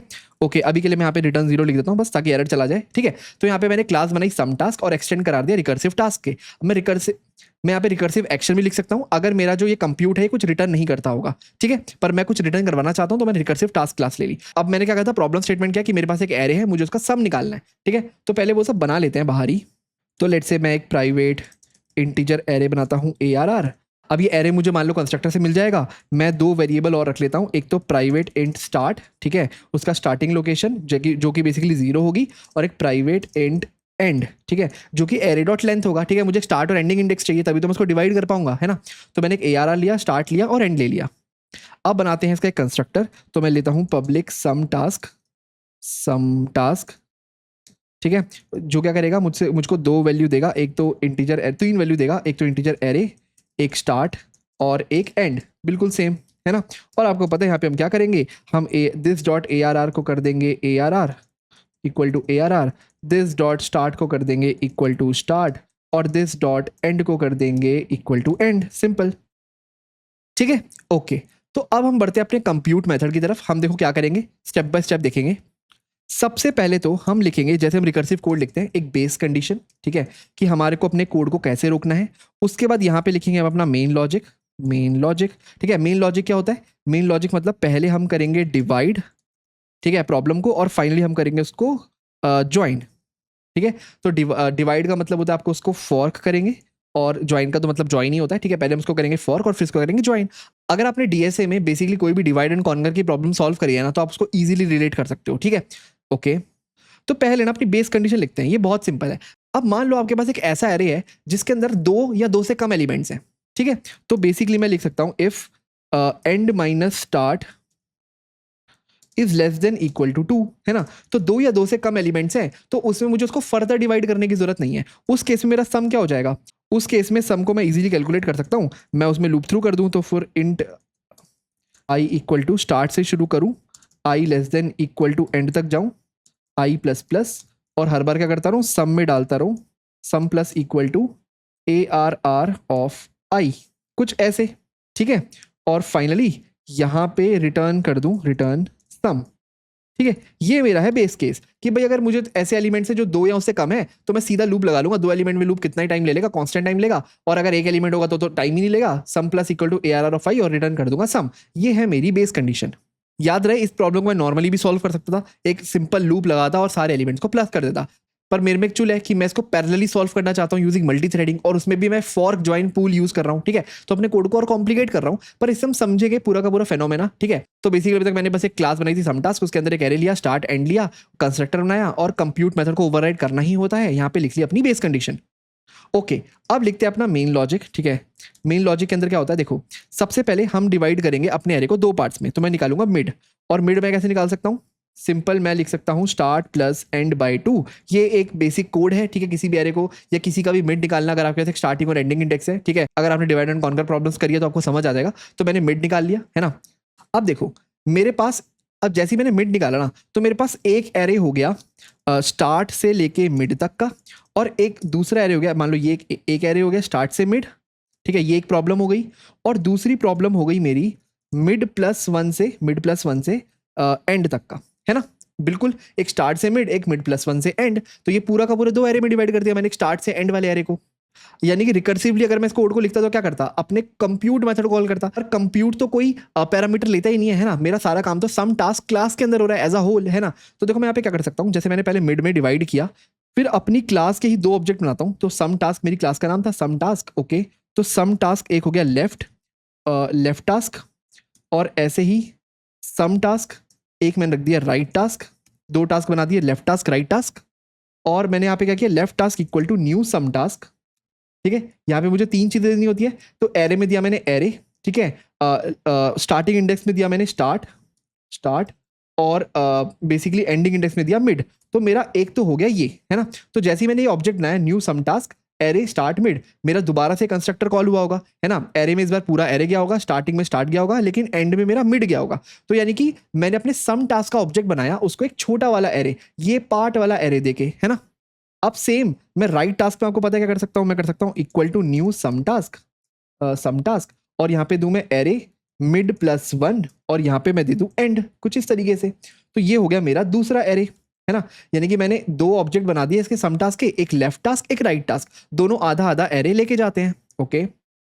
अब जैसे ही मैंने ये किया, मुझे बस एक लाइन और लिखनी है, मुझे लिखना है let's say left task dot fork, ठीक है। फॉर्क करते ही मैंने क्या किया, मैंने कहा भाई इस लेफ्ट टास्क को मैं अपनी वर्क स्टीलिंग क्यू में डाल रहा हूं, और मैं खुद से वो काम अभी बाद में करूंगा, पहले मैं राइट टास्क को परफॉर्म करना चाहता हूं। तो लेट्स से ये पूरा का पूरा काम किसी थ्रेड वन के ऊपर आया होगा, है ना, हमारी वर्क पूल में, क्या हमारे वर्कर पूल में थ्रेड वन होगी। तो उसने जैसे ही ये वाला कोड देखा और इसको एग्जीक्यूट करना शुरू किया, उसने देखा लेफ्ट टास्क डॉट फोर्क, मतलब मैं कह रहा हूं कि अपना जो मेन टास्क है उसको मैंने दो पार्ट्स में डिवाइड किया, लेफ्ट और राइट। लेफ्ट को मैंने डाल दिया अपनी वर्क स्टीलिंग क्यू में, और राइट वाले काम को मैं करने चला गया। तो बेसिकली मैं लिख दूंगा राइट टास्क डॉट कंप्यूट, ठीक है। तो राइट टास्क का मैंने कंप्यूट मेथड कॉल कर दिया, बेसिकली यही वाला, है ना। जैसे आप कंप्यूट कॉल करोगे वो राइट को करने लग जाएगा, है ना। जैसे यहां तक आएगा वो रिकर्सिवली दोबारा उसको डिवाइड करेगा दो पार्ट्स में, लेफ्ट पार्ट राइट पार्ट, है ना। लेफ्ट को रख देगा अपनी स्टीलिंग क्यू में, और राइट को कंप्यूट करने चला जाएगा। फिर कॉल होगा ये वाला मेथड ऊपर से नीचे तक, हो सकता है फिर दोबारा डिवाइड हो जाए। तो जैसे रिकर्शन काम करता है बिल्कुल वैसे ही। और आपको पता है एक बार तो बेस कंडीशन आ ही जाएगी जहां पे उसे एक्चुअली काम करना पड़ेगा, है ना। और जब तक उसने काम अपनी वर्क स्टीलिंग क्यू में रखा हुआ था, हो सकता है कोई दूसरी थ्रेड आकर के उस काम को कर दे, यानी कि इस लेफ्ट टास्क वाले काम को कर दे, ठीक है। अगर आप नॉर्मल डिवाइड एंड कॉन्कर लिखते तो आपको क्या होता, आप लेफ्ट टास्क को अलग से करते, राइट टास्क को अलग से करते, क्योंकि करना तो आपको दोनों होता है ना। किसी भी तरीके से आप एक पूरे एरे का सम नहीं निकाल सकते आधा काम करके। अगर आप एक ही थ्रेड पे काम करते हो सिंगल थ्रेडेड एनवायरनमेंट में, तो आपको काम तो पूरा ही करना पड़ता। तो इवन अगर आप इसको डिवाइड एंड कॉन्कर से भी करते, आप पता क्या करते, left task dot compute right task dot compute. तो आप कुछ ऐसा लिखते, आप लिखते लेफ्ट टास्क डॉट कंप्यूट, ठीक है। लेट से इसका आंसर आया इंट सम वन, और यहां पे आप लिखते हैं let say int sum two equal to right task dot compute, ठीक है। यहां पे आएगा इंट, और फाइनली आप पता क्या करते, आप रिटर्न कर देते सम वन प्लस सम टू, कुछ इस तरीके से, है ना। ये इंटीजर ही तो रिटर्न करता है, तो आपने रिटर्न कर दिया सम वन प्लस सम टू, ठीक है। ओके, यहाँ पे स्पेस नहीं आना चाहिए, कुछ इस तरीके से, है ना। ये आप तब करते अगर आप एक ही थ्रेड में काम कर रहे होते, पर मैं कह रहा हूं मैं दोनों काम एक ही थ्रेड में क्यों करूं। अब मेरा काम है, अगर मैं मल्टी थ्रेडिंग कोड में काम कर रहा हूं, तो एक थ्रेड का काम है इनमें से किसी एक पे काम करना। तो लेट से वो राइट टास्क पे काम करेगी, तो राइट टास्क डॉट कंप्यूट, पर लेफ्ट टास्क पे वो काम नहीं करेगी, ठीक है ना। तो मुझे लेफ्ट का काम करने की जरूरत ही नहीं है। तो मैं बस लिखूंगा कुछ ऐसे कि जो भी मेरा लेफ्ट टास्क है ना, उसको मैं कर रहा हूं फॉर्क, बेसिकली उसको तो मैं डाल रहा हूं अपनी वर्क स्टीलिंग क्यू में, ठीक है। लेकिन मैं सिर्फ राइट टास्क का काम करने के लिए तैयार हूं, ठीक है। तो मैंने लिखा राइट टास्क डॉट कंप्यूट, उसका जो भी आंसर आएगा उसको मैं रख लेता हूं लेट्स से सम टू में ही, जो मैंने रखा हुआ था, ठीक है। अब मैंने तो राइट का काम कर दिया, ठीक है। अब रिकर्सिवली सोचो, हम सिर्फ एक स्टेप नीचे तक सोचते हैं। मैं कह रहा हूं जैसे मैंने राइट टास्क डॉट कंप्यूट किया होगा, मेरे पूरे के पूरे राइट एरे का सम मेरे पास आ गया होगा किसी तरह, ठीक है। अब हो सकता है लेफ्ट टास्क कोई और थ्रेड काम करने चली जाए, है ना, तो मुझे करना पड़ेगा उसके लिए वेट। तो मैं करूंगा इंट सम वन का मतलब हुआ जो भी मेरी लेफ्ट टास्क करने गया ना उसको, उसके लिए मैं वेट कर रहा हूं। तो मैं यहाँ पे लिख दूंगा डॉट ज्वाइन। आपको पता है ज्वाइन मेथड क्या करता है? ज्वाइन मेथड कहता है कि मैं अपनी करंट थ्रेड को रोकूंगा, जो भी मेरी करंट थ्रेड से एग्जीक्यूट कर रही होगी, जब तक मेरी ये वाली थ्रेड जो लेफ्ट टास्क का काम करने गई थी वो एग्जीक्यूट ना हो जाए। तो जब वो एग्जीक्यूट हो जाएगी पूरा, उसका जो भी रिजल्ट आएगा उसको मैं डाल दूंगा सम वन में, ठीक है। तो तरीका वही है जो मैं सिंगल थ्रेड में करता, बस उसमें मैं दोनों काम खुद से करता, इसमें मैंने एक काम लेफ्ट टास्क वाला काम किसी और को दे दिया। हो सकता है कोई और ना करे, हो सकता है इसी को करना पड़े, अगर किसी ने भी इसका वर्क नहीं चुराया, ऐसा रेयर केस में हो सकता है, राइट, तो ये इसी को करना पड़े। पर बहुत हाई चांस है कि कोई ना कोई और ही ये काम कर रहा होगा, इसने बस वेट किया कि ठीक है लेफ्ट टास्क ज्वाइन कर लेगी, सम वन का आंसर आ जाएगा और फाइनली मैं रिटर्न कर दूंगा सम वन प्लस सम टू में, राइट। तो ये है मेरा ज्वाइन वाला पार्ट, ये है ना, कुछ इस तरीके से, ठीक है। तो ये है मेरा पूरा का पूरा कोड। आई होप आपको अच्छे समझ आया होगा, ठीक है, कैसे मैंने बेस कंडीशन लिखा, कैसे मैंने मेन लॉजिक को डिवाइड किया और कैसे मैंने फाइनली रिटर्न किया अपने ज्वाइन स्टेटमेंट को, ठीक है। बस आपको याद रखना है सिंपल डिवाइड एंड कॉन्कर से आप इसे पहले सॉल्व करो, अगर आपको बिल्कुल आइडिया नहीं है इसका, है ना, उसके बाद आपको ये मल्टी थ्रेडेड कोड ज्यादा बेटर समझ आएगा। पर अगर आपको सिंपल आता है, डीएस अच्छे से आती है, तो ये तो आपको इजीली समझ आ ही गया होगा। अब चलते हैं अपने मेन कोड में और इसे यूज करते हैं। तो देखो सबसे पहले मैं एक एरे बना लेता हूँ, int ARR equal to, let's say उसको ऐसे ही डिफाइन कर लेते हैं। तो इसमें कुछ एलिमेंट रखते हैं, लेट्स से 1 रख लिया, 2 रख लिया, 3 4 5 6 7 8, 8 एलिमेंट रख लेते हैं लेट्स से, ठीक है, ओके। फिर हम अपना बनाने वाले हैं एक फॉर्क जॉइन पूल एग्जीक्यूटर। तो उसके लिए मेरे पास एक क्लास है fork join pool, let's say इसका नाम रखते हैं pool equal to new fork join pool, कुछ इस तरीके से, ठीक है। मैं अपनी एग्जीक्यूटर सर्विस में भी एक, मेरे पास एग्जीक्यूटर सर्विस में भी एक क्लास है जो फॉर्क जॉइन पूल बनाती है, ठीक है, पर ज्यादा बेटर होता है जावा में हम फॉर्क जॉइन पूल की खुद की क्लास यूज करें। अब मुझे बनाना पड़ेगा स्मॉल टास्क का एक ऑब्जेक्ट, तो let's say small task T1 equal to new small task, small, अच्छा स्मॉल टास्क नहीं, सॉरी सम टास्क है ये, sum task equal to new sum task, ठीक है। यहाँ पे मैं यहाँ पे मैं पास करूंगा अपना एरे ARR, ठीक है। स्टार्टिंग इंडेक्स हो गया 0, एंडिंग इंडेक्स हो गया इस लेंथ ARR डॉट लेंथ, ठीक है, ओके। और मैं क्या करूंगा, मेरे पास मेथड है पूल डॉट इनवोक, इनवोक, और यहाँ पे एक टास्क लेती है, तो मैंने T1 टास्क दे दिया, इसको लेट से टास्क ही बोल लेते हैं, सिंपल रहेगा टास्क, और मैंने इस टास्क को यहाँ पे दे दिया, ठीक है। और इसका जो भी आंसर आया उसको रिजल्ट में स्टोर करवा लिया, इंट रिजल्ट। और फाइनली मैं क्या कर सकता हूँ, इस रिजल्ट को स्क्रीन पे प्रिंट कर सकता हूँ। और उसके बाद मेरे को इस पूल को करना पड़ेगा शट डाउन, ठीक है। तो ये है पूरा का पूरा कोड। आपको पता है मैंने फॉर्क जॉइन पूल का ऑब्जेक्ट बनाया, मैंने स्मॉल टास्क का ऑब्जेक्ट बनाया, अपना मेन ऑब्जेक्ट है ना, उसमें ये वाला एरे दिया, स्टार्टिंग और एंडिंग इंडेक्स दिया, और इस पूल को बोला इनवोक। अब पीछे से थ्रेड पूल में पूरा का पूरा काम होगा, आपको पता अंदर से कैसे होगा, मेरे पास एक रिजल्ट आएगा, उसको मैं स्क्रीन पे प्रिंट करूंगा और अपने पूल को शट डाउन कर दूंगा, ओके। अब करते हैं इसको रन। मेरे को आ रहा है array index out of bound exception, अच्छा ओके। यहाँ पे हमने ending index array dot length दे दिया, मुझे देना पड़ेगा एरे डॉट लेंथ -1, क्योंकि आखिरी इंडेक्स तो एक कम होगा ना लेंथ से, इसकी लेंथ 8 है लेकिन आखिरी इंडेक्स होगा 7, ठीक है, ओके। अब करते हैं इसको रन। हाँ, तो मेरा कोड चल गया और मेरा आउटपुट आ गया 36, ठीक है। तो सम ऑफ फर्स्ट 8 इंटीजर्स 36 ही होता है और मेरा आउटपुट बिल्कुल सही है, ठीक है। आई होप आपको पूरा का पूरा फॉर्क जॉइन पूल समझ आया होगा। हमने कहा था ना हमारे पास जो एग्जीक्यूटर्स की क्लास है, जो हमारी यूटिलिटी क्लास है, उसके अंदर भी एक मेथड अगर आप करते हो new work stealing pool, new work stealing pool, तो भी आपको अंदर से एक फॉर्क जॉइन पूल एग्जीक्यूटर ही मिलेगा। फिर भी ये रिकमेंडेड है जावा के डॉक्स में कि आप हमेशा फॉर्क जॉइन पूल क्लास को यूज करो रादर देन दिस, ठीक है, ओके। अब बढ़ते हैं अपने एक बहुत ही ज्यादा इंटरेस्टिंग टॉपिक के तरफ, जो कि है थ्रेड लोकल। थ्रेड लोकल क्या होता है? ये बहुत ही सिंपल सा कंसेप्ट है, ठीक है। हमें पता है ना कि हमारे जो मल्टीपल थ्रेड्स हैं जो हम बनाते हैं वो सब हीप मेमोरी को शेयर करती हैं, राइट। तो लेट्स से मेरे पास अगर एक क्लास है, मान लो रिसोर्स, और उस रिसोर्स के अंदर पड़ी है मेरे पास एक स्ट्रिंग, तो लेट्स से स्ट्रिंग नेम, ठीक है। तो इस रिसोर्स को बेसिकली अगर इस क्लास को मल्टीपल थ्रेड्स एग्जीक्यूट करती हैं, T1 T2 T3, है ना, तो सब इस रिसोर्स पे नेम वेरिएबल को शेयर करती होंगी, है ना। पर इमेजिन करो वो सिनेरियो जिसमें T1 इस नेम में कुछ और डालना चाहता है, T2 कुछ और, T3 कुछ और, पर वो नहीं डाल सकता क्योंकि हीप की जो मेमोरी है वो शेयर्ड है ना। ये क्या करेंगी, रेस कंडीशन करेंगी, एक दूसरे के नेम को हो सकता है ओवरराइड कर दे। तो जावा लेकर के आया थ्रेड लोकल। थ्रेड लोकल आप ऐसे समझ लो कि हर थ्रेड की ना एक अपनी खुद की मेमोरी है ये, ठीक है। थ्रेड लोकल कहता है कि ये जो नेम फील्ड है ना, सबके लिए अपनी अपनी एक वैल्यू रखेगी। तो हो सकता है थ्रेड 1 के लिए उसकी वैल्यू हो जाए आदित्य, है ना, थ्रेड 2 के लिए उसकी वैल्यू हो जाए रोहित, थ्रेड 3 के लिए लेट्स से उसकी वैल्यू हो जाए रोहन, कुछ इस तरीके से। हर थ्रेड इसमें अपनी अपनी एक वैल्यू रख सकती है यूजिंग थ्रेड लोकल। आपको बस यहाँ पे स्ट्रिंग नहीं बनाना पड़ेगा, आपको बनाना पड़ेगा thread local of type string, ये एक स्पेशल क्लास है, ठीक है। तो आप मान लो हर थ्रेड को अपनी एक प्राइवेट कॉपी मिलेगी इस वेरिएबल की, है ना, नाम तो सेम ही रहेगा नेम, पर सबके पास अपनी अपनी इसकी एक वैल्यू होगी, ठीक है। कैसे बनाते हैं इसको, बहुत सिंपल है। जो भी आपकी क्लास है, लेट्स से आपकी क्लास थी यहाँ पे रिसोर्स, उसके अंदर आपने बनाया एक थ्रेड लोकल टाइप का object, thread local of type string, ये भी एक जेनरिक्स यूज करता है। लेट्स से अगेन इसका नाम नेम ही रख लेते हैं, equal to new thread local, कुछ इस तरीके से, ठीक है।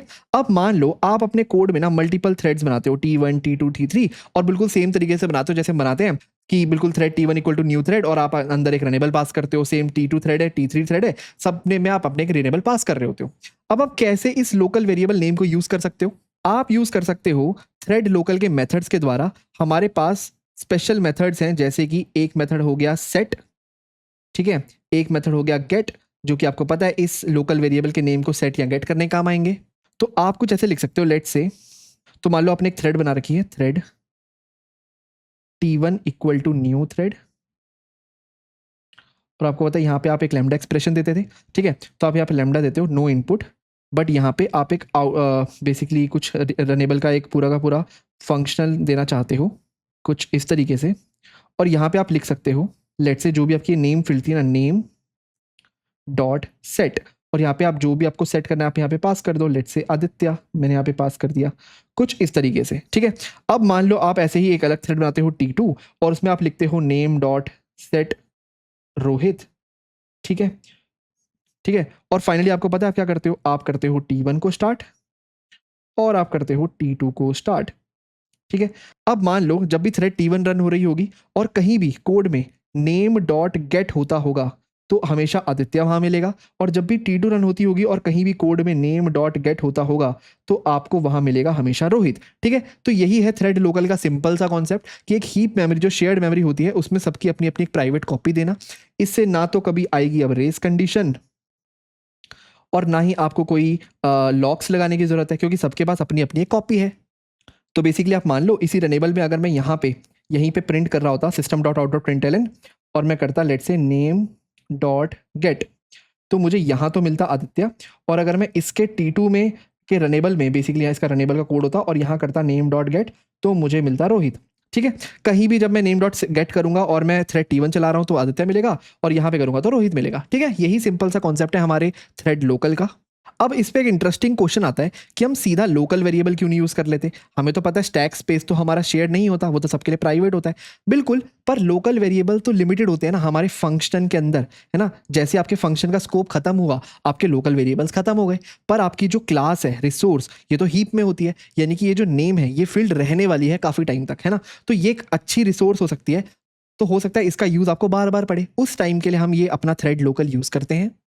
ओके, अगर आपको आया ये समझ, तो हम चल रहे हैं अपने बिल्कुल आखिरी टॉपिक पे, जो कि बहुत इंटरेस्टिंग है, और वो है वर्चुअल थ्रेड का टॉपिक। वर्चुअल थ्रेड क्या होती है जावा में, वर्चुअल थ्रेड। देखो, अभी तक क्या होता था, अभी तक की कहानी क्या होती थी कि हम कहते थे कि जब भी हम खुद की एक थ्रेड बनाते हैं, जैसे हम लिखते हैं thread T1 equal to new thread, ठीक है, और यहाँ पे कोई रनेबल पास करते हैं, लेट से हमने यहाँ पे एक सिंपल सा रनेबल पास किया हुआ है, system dot out dot println hello, कुछ इस तरीके से, ठीक है। तो आप मान लो यहाँ पे हमने क्या किया होगा, हमने अपनी सिंपल सी एक थ्रेड बनाई।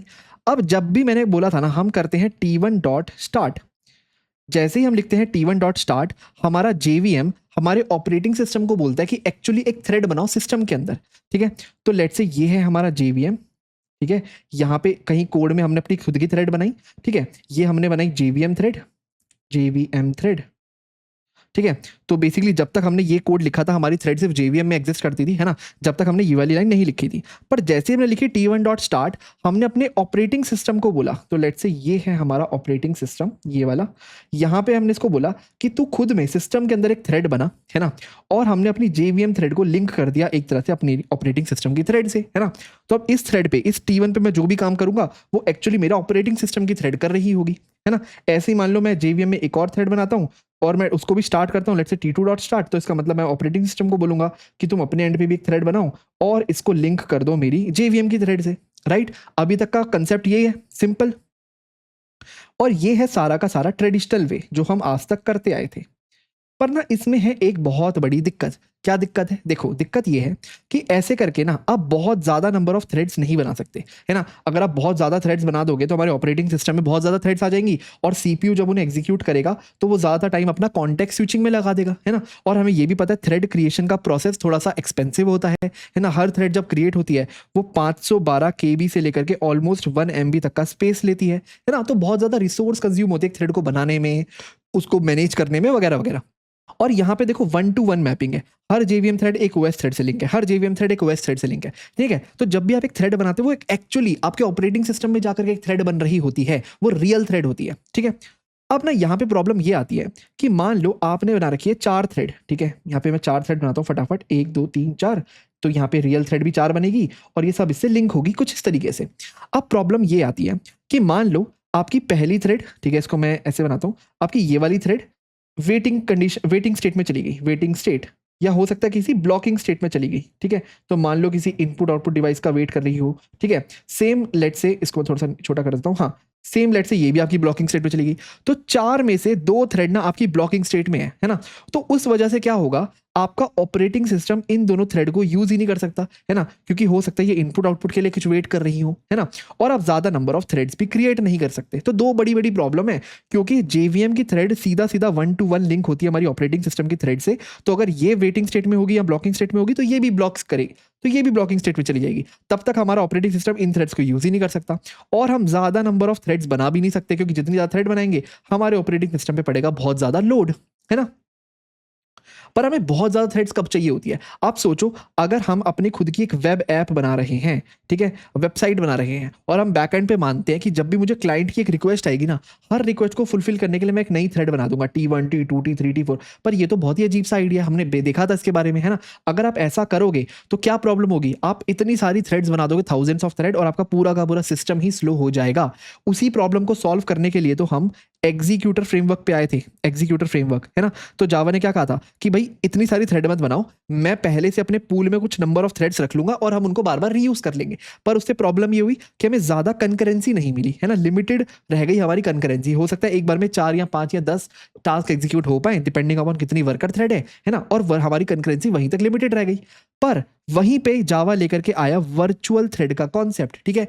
ऐसी थ्रेड जो फिजिकल नहीं है, वर्चुअल है। क्या मतलब, देखो, जावा ने कहा कि काम करते हैं, मैं जो पार्ट मैनेज करता हूं ना, ये मैनेज करता है JVM, ठीक है। आप ना इसके अंदर कितनी मर्जी थ्रेड्स बनाओ बैठ के, ठीक है। तो आपने एक थ्रेड बना दी, एक और बना दी, इन सबको मैं बोलूंगा वर्चुअल थ्रेड, ठीक है। ऑब्वियसली अभी तक जो आप नॉर्मल थ्रेड बनाते हो वर्चुअल थ्रेड नहीं होती, इसको बनाने का एक प्रॉपर सिंटेक्स होता है, आप एक मेथड कॉल करते हो। पर अभी के लिए मान लो आपने इतनी सारे थ्रेड्स बना दी, कितने बना दी, 1 2 3 4 5 6 7 8 9, हाँ, तो आपने 9 थ्रेड्स बना दी, ठीक है। पर ऑपरेटिंग सिस्टम में तो आप इतनी सारी थ्रेड नहीं बना सकते, या नहीं बनानी चाहिए, ठीक है। OS में लेट से हमारे पास एग्जिस्ट करती हैं सिर्फ 3-4 थ्रेड्स, ठीक है, सिम। अब यहाँ पे ना आप 9 नहीं और भी बहुत सारी थ्रेड्स बना सकते हो, वर्चुअल थ्रेड। जावा का कॉन्सेप्ट ये कहता है कि पहली बात तो इन सबको मैं बोलूंगा वर्चुअल थ्रेड, ये रियल नहीं है, ये कोई एग्जिस्ट ही नहीं करती अभी तक। वर्चुअल थ्रेड, वर्चुअल थ्रेड, ठीक है। अब जब एक्चुअली आपको किसी वर्चुअल थ्रेड पे कुछ काम करना होगा, लेट्स से ये जो T1 थ्रेड थी इस पे एक्चुअली इसको कुछ काम करना है, तब मैं एक वर्चुअल थ्रेड को लिंक करूंगा एक ऑपरेटिंग सिस्टम थ्रेड से, ठीक है। तो लेट्स से T1 काम करने गई, तो T1 को मैंने इस थ्रेड से लिंक करा। अब एक्चुअली ऑपरेटिंग सिस्टम वो काम कर पाएगी, क्योंकि वर्चुअल थ्रेड खुद में कुछ भी नहीं है, वो कुछ काम नहीं कर सकती है ना। थ्रेड एक्चुअली क्या होती है, ऑपरेटिंग सिस्टम लेवल पे ही तो होती है, जो CPU से एग्जीक्यूट कर सकता है, पर CPU किसी वर्चुअल थ्रेड को थोड़ी मानता है ना, ना उसको वो समझ सकता है, वो तो सिर्फ ऑपरेटिंग सिस्टम थ्रेड के साथ डील कर सकता है। तो वर्चुअल थ्रेड आप बना बहुत सारी सकते हो, बट एक्चुअली जब एक वर्चुअल थ्रेड का यूज करना होगा ना, जैसे आप उसको यूज कर रहे होगे, तब JVM उसको लिंक करेगा किसी ऑपरेटिंग सिस्टम थ्रेड से। आपको इसका क्या फायदा है, अभी देखो। अब मान लो ये वाली थ्रेड यूज हो रही है, ये वाली थ्रेड यूज हो रही है, इससे लिंक होके ये वाली थ्रेड इससे, और लेट्स से ये वाली थ्रेड इससे, है ना। तो मैंने क्या कहा, 8th हमारी 7th 4th और 1st, बस ये चारों थ्रेड यूज हो रही हैं, और बाकी थ्रेड हो सकता है अभी कर रही हो वेट, ठीक है, यूज होने का। अब फायदा ये होता है कि मान लो ये जो थ्रेड 1 थी ना, T1, ये चली गई ब्लॉकिंग स्टेट में, ये चली गई ब्लॉकिंग स्टेट में, ब्लॉकिंग, ठीक है। हो सकता है कोई इनपुट आउटपुट का वेट कर रही हो, ब्लॉकिंग स्टेट में चली गई। पर उस केस में क्या होगा, अगर ये ब्लॉकिंग स्टेट में गई ना, तो जावा कहेगा कि इस डिपेंडेंसी को निकाल दो, ठीक है। जब तक के लिए हमारी करंट थ्रेड ब्लॉक है ना, मैं ऑपरेटिंग सिस्टम थ्रेड को ब्लॉक क्यों करूं, उतने टाइम के लिए मैं किसी और थ्रेड को असाइन करा दूंगा जो रन होने के लिए रेडी होगी, है ना, जो हमारी रनेबल स्टेट में होगी। तो हो सकता है 2 रनेबल स्टेट में हो, रन होने के लिए रेडी हो, और ये क्योंकि वेट कर रही है, तो जावा ने कहा इस 2 को असाइन करा दो इस ऑपरेटिंग सिस्टम थ्रेड से, ताकि 2 रन होना स्टार्ट हो जाए, है ना। अब मान लो किसी रीजन से 2 ब्लॉकिंग स्टेट में चली गई, तो हम अगेन ये वाला कनेक्शन दोबारा तोड़ेंगे, और हमारी जितनी भी अलाइव थ्रेड्स हैं उसमें से जो रन होने के लिए रेडी हैं उसके साथ कनेक्शन जोड़ देंगे, लेट्स से हमारी 5, कुछ इस तरीके से, ठीक है। तो कहने का मतलब बस ये है कि जो थ्रेड्स एक्चुअली रन हो सकती हैं, हम उन्हीं को ऑपरेटिंग सिस्टम थ्रेड से लिंक करेंगे, और जो थ्रेड अभी ब्लॉकिंग स्टेट में पड़ी है, इनपुट आउटपुट का वेट कर रही है, किसी लॉक को एक्वायर करने के लिए वेट कर रही है, उनको हम ये कनेक्शन तोड़ करके तब तक के लिए किसी और थ्रेड को दे देंगे, ताकि वो एक्चुअली रन हो सके, राइट। यानी कि हम ज्यादा पैरेललिज्म लेके आ पाएंगे। हमारी ऑपरेटिंग सिस्टम थ्रेड कभी भी आइडल नहीं बैठेगी, है ना, ये आइडियल नहीं बैठ रही होगी, हर बार ये कुछ ना कुछ काम कर रही होगी, किसी ना किसी वर्चुअल थ्रेड को ये एग्जीक्यूट कर रही होगी, ठीक है। तो ये है कॉन्सेप्ट पूरी की पूरी वर्चुअल थ्रेड का। अब मान लो JVM, अब मान लो 1 दोबारा से ब्लॉकिंग स्टेट से वापस आ गई, है ना, तो जैसे ही वापस आ गई हम देखेंगे कि हमारी ऑपरेटिंग सिस्टम थ्रेड में से कौन सी खाली हुई है। अगर कोई खाली नहीं हुई तो थोड़ी देर वेट कर लेगी, अगर खाली हो गई तो फटाफट से इसको हमारी ऑपरेटिंग सिस्टम थ्रेड असाइन करवा देंगे, ठीक है। अब इसका अच्छा फायदा ये है कि आप 100,000 ऑफ वर्चुअल थ्रेड्स बना सकते हो, कोई दिक्कत नहीं है, वो बहुत ही मिनिमम स्पेस लेती हैं, हमारा कोड बिल्कुल एफिशिएंटली चलता रहेगा, क्योंकि अंदर से हमारी ऑपरेटिंग सिस्टम थ्रेड जो है वो होंगी लिमिटेड, ठीक है। या आप जो बनाओगे ऑपरेटिंग सिस्टम थ्रेड वो लिमिटेड ही बनाओगे, है ना। हमेशा से बस JVM क्या करेगा, आपकी वर्चुअल थ्रेड को लिंक करेगा ऑपरेटिंग सिस्टम थ्रेड से, और ये जो मैपिंग होगी ये होगी 1 to many मैपिंग, है ना। एक operating system thread many JVM thread से लिंक होगी, JVM थ्रेड, ठीक है, याद रखना। हाँ जी, तो एक बार फटाफट demo3.java में अपनी एक वर्चुअल थ्रेड बना के देखते हैं कि अब हम जावा से कैसे बना सकते हैं। तो देखो, एक तो है सिंपल अप्रोच, जैसे हम अपनी थ्रेड बनाते थे, हम लिखेंगे यहाँ पे thread T1 equal to new thread, ठीक है, हम ऐसे ही करते थे, और यहाँ पे पास करते थे लैम्डा एक्सप्रेशन। तो लेट्स से लैम्डा एक्सप्रेशन यही है कि प्रिंट करो, लेट्स से system.out.println, तो मैं यहाँ पे लेट्स से उसका करंट थ्रेड का नाम प्रिंट करना चाहता हूँ, तो thread.current thread.get name मैं ये प्रिंट कर सकता हूँ, ठीक है, ओके। तो यहाँ पे मैंने अपनी थ्रेड बना ली। अब देखो, ये तो है मेरी सिंपल थ्रेड जो कि मैं अभी तक बनाता था, है ना। यहाँ पे जैसे ही मैं करूंगा T1.start, तो एक्चुअली मेरी ऑपरेटिंग सिस्टम थ्रेड भी बन जाएगी और इससे 1 to 1 लिंक हो जाएगी। पर मैं सिंपल थ्रेड नहीं बनाना चाहता, मैं बनाना चाहता हूँ वर्चुअल थ्रेड। तो उसके लिए मैं यहाँ पे न्यू थ्रेड ना करके मैं क्या करूंगा, अपनी ही थ्रेड क्लास में एक स्टैटिक मेथड है, उसे कॉल करूंगा, जिसका नाम है स्टार्ट वर्चुअल थ्रेड, कुछ इस तरीके से। और स्टार्ट वर्चुअल थ्रेड पे आप जाके देखोगे तो ये भी एक रनेबल टाइप का ऑब्जेक्ट लेता है, ठीक है। तो यहाँ पे इसको मैंने रनेबल दे ही रखा है, ठीक है। अब जैसे मैंने लिखा है स्टार्ट वर्चुअल थ्रेड, तो ये वर्चुअल थ्रेड बन भी गई, और क्योंकि यहीं पे स्टार्ट भी लिखा हुआ है तो ये अपने आप, अगर इसको कोई ऑपरेटिंग सिस्टम थ्रेड मिलती है तो उससे लिंक भी हो जाएगी। मुझे बस यहाँ पे कॉल करना पड़ेगा T1.join, इसके ज्वाइन होने का वेट करना पड़ेगा ताकि मेरा मेन मेथड खत्म ना हो जाए, है ना। इसके एग्जीक्यूट होने से पहले इसको डाल लेते हैं ट्राई कैच ब्लॉक में, हाँ, कैच एक्सेप्शन ई, कुछ इस तरीके से, ठीक है। तो अब मैं अगर इसको रन करूंगा तो मेरा आउटपुट आ जाएगा। इसको करते हैं रन, एम्प्टी आउटपुट, ओके। हमने यहाँ पे क्या किया है, ओके, हमने लिखा है current thread dot gate name. हम अपनी वर्चुअल थ्रेड में गेट नेम नहीं करते हैं, ठीक है, हम बस करते हैं current thread dot current thread, ठीक है। अगर मैं इसको प्रिंट करूंगा, अब मेरा आउटपुट आ जाना चाहिए, बिल्कुल। वर्चुअल थ्रेड 20/रनेबल, जो भी इतना बड़ा नाम है, फॉर्क ज्वाइन पूल 1 वर्कर 1, ठीक है। तो अंदर से ये भी फॉर्क ज्वाइन पूल यूज कर रही होगी किसी रीजन से, ठीक है। तो यहाँ से हमने बना दिया अपनी वर्चुअल थ्रेड। यहाँ पे मैं एक मैसेज भी प्रिंट कर सकता हूँ, लेट्स से सेज हाई, सेज हेलो, ठीक है। तो जो भी थ्रेड का नाम था दैट सेज हेलो, तो मैं प्रिंट करूंगा तो आंसर आ जाएगा सेज हेलो, ठीक है। तो यहाँ पे मैंने बना दी अपनी वर्चुअल थ्रेड। अब मैंने यहाँ पे t1.join क्यों किया है, अगर मैं इसको हटा दूं और सिंपली ऐसे ही से एग्जीक्यूट होने दूं और करूं इसको रन, तो देखो क्या होगा, मेरा आउटपुट ही नहीं आएगा, राइट। क्योंकि ये वर्चुअल थ्रेड है, तो मेरी मेन थ्रेड जो चल रही थी, जो कि एक ऑपरेटिंग सिस्टम थ्रेड थी, उसने वेट ही नहीं किया इसके खत्म होने का, राइट। इसलिए मैंने यहाँ पे ज्वाइन लगाया था, ताकि T1 थ्रेड एक बार खत्म हो जाए, मुझे उसका आउटपुट दिख जाए, तब जाके मैं अपनी मेन थ्रेड को बंद कर सकता हूँ, ठीक है। तो ये थोड़ा सा D1 थ्रेड की तरह बिहेव कर रही है, हमने उसके बारे में समझा था, राइट। पर ये एक्चुअली D1 थ्रेड नहीं है, सिर्फ एक वर्चुअल थ्रेड है। तो बेसिकली ऑपरेटिंग सिस्टम या मेन थ्रेड इसके लिए वेट नहीं करती। अब देखो, ये तरीका तो है हमारी वर्चुअल थ्रेड बनाने का, पर हम ज़्यादातर ऐसे नहीं बनाते। हम यूज़ करते हैं एग्जीक्यूटर का एक स्पेशल मेथड। तो हम एक काम कर सकते हैं, हम लिख सकते हैं executor service late say executor equal to हमारी जो एग्जीक्यूटर्स क्लास है, एग्जीक्यूटर्स डॉट, उसमें एक स्पेशल एग्जीक्यूटर है new virtual thread pool task executor, virtual thread pool पर टास्क एग्जीक्यूटर, ठीक है। तो ये क्या करता है, अंदर से जो थ्रेड पूल बनाता है ना, उसमें वर्चुअल थ्रेड्स का यूज करता है। तो लिखा है ना वर्चुअल थ्रेड पर टास्क, हर टास्क एक वर्चुअल थ्रेड में कराने की कोशिश करता है, ठीक है। तो अब मैं यहाँ पे क्या कर सकता हूँ, जो मैंने पहले भी करके देखा था, मैं एक लूप चलाता हूँ, लेट से 5 टास्क का, int equal to I equal to 1, I less than equal to 5, I plus plus, और मैं हर बार क्या करूंगा, एग्जीक्यूटर डॉट सबमिट कॉल कर दूंगा, ठीक है। यहाँ पे मुझे एक रनेबल देना है, तो मैं काम करूंगा, मैं यहाँ पे कॉल करूंगा नो इनपुट एंड प्रिंट करो टास्क एग्जीक्यूटेड बाय जो भी थ्रेड का नाम होगा, ठीक है, plus thread dot current thread, ठीक है, बस करंट थ्रेड, क्योंकि डॉट गेट नेम मैं करता नहीं हूँ अपनी वर्चुअल थ्रेड में, ठीक है। और यहाँ पे मेरा काम होता है एग्जीक्यूटर को शट डाउन करना, तो एग्जीक्यूटर डॉट शट डाउन, कुछ इस तरीके से, ठीक है। तो मैंने इसको इस तरीके से कॉल करता हूँ ज़्यादातर। मैंने एक एग्जीक्यूटर बनाया, new virtual thread pool task पर टास्क एग्जीक्यूटर, अंदर से ये वर्चुअल थ्रेड्स को यूज़ करने की कोशिश करेगा, और ये 5 जो टास्क हैं इनको वर्चुअल थ्रेड्स में करने की कोशिश करेगा। अब देखो, यहाँ पे मैंने कोई भी नंबर ऑफ थ्रेड्स नहीं दिए, तो बाय डिफॉल्ट वो अपना जो भी बनाता होगा उसको बनाएगा। तो अब अगर मैं इसको रन करूँ तो कोई आउटपुट नहीं आया, क्योंकि मैंने मेन कोड ने वेट नहीं किया। एक काम करते हैं, अपने मेन कोड को करा देते हैं स्लीप, तो मैं लिख देता हूँ thread dot sleep, let's say 3 second के लिए, ठीक है। और यहाँ पे एक कैच कर लेते हैं, यहाँ पे कैच कर लेते हैं, और यहाँ पे कैच कर लेते हैं अपनी एक्सेप्शन ई, कुछ इस तरीके से, ठीक है। अब देखते हैं इसको रन करके।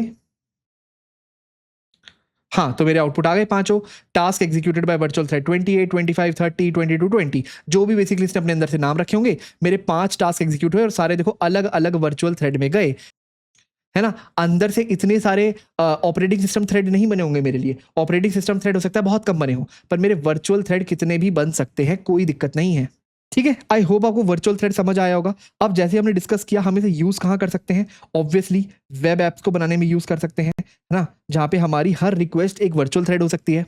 तो बेसिकली मैं लिख सकता हूँ एपीआई कॉल्स, ऐसे ही डेटाबेस कॉल्स, अगर आप डीबी में कॉल कर रहे हो, है ना, तो क्योंकि आपको पता है मल्टीपल डीबी कॉल्स में कभी कभार वेट करना पड़ सकता है ना, तो उसमें हम वर्चुअल थ्रेड्स क्रिएट कर सकते हैं, ताकि अगर एक वर्चुअल थ्रेड वेट कर रही है, दूसरी virtual thread operating system thread से लिंक हो जाए।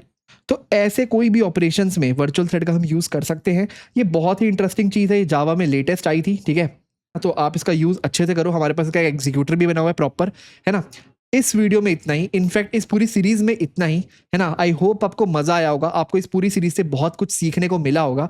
अगर आपको मजा आया तो प्लीज एक हाइप कर देना, ठीक है, लाइक कर देना वीडियो को, एक अच्छा सा कमेंट कर देना। मुझे बहुत मजा आया सीरीज को पढ़ाने में, मुझे जावा खुद बहुत इंटरेस्टिंग लगती है, और मैं चाहता था कि उसी इंटरेस्टिंग तरीके से मैं आपको पूरी की पूरी जावा समझा सकूं, डेप्थ में समझा सकूं, आपके हर डाउट को क्लियर कर सकूं, ठीक है। अगर आपको भी मजा आया मेरे साथ पढ़ने में तो बहुत बढ़िया, मुझे एक लाइक देना, कमेंट कर देना, ठीक है। आपसे मिलते हैं किसी नेक्स्ट सीरीज में, तब तक के लिए थैंक यू सो मच।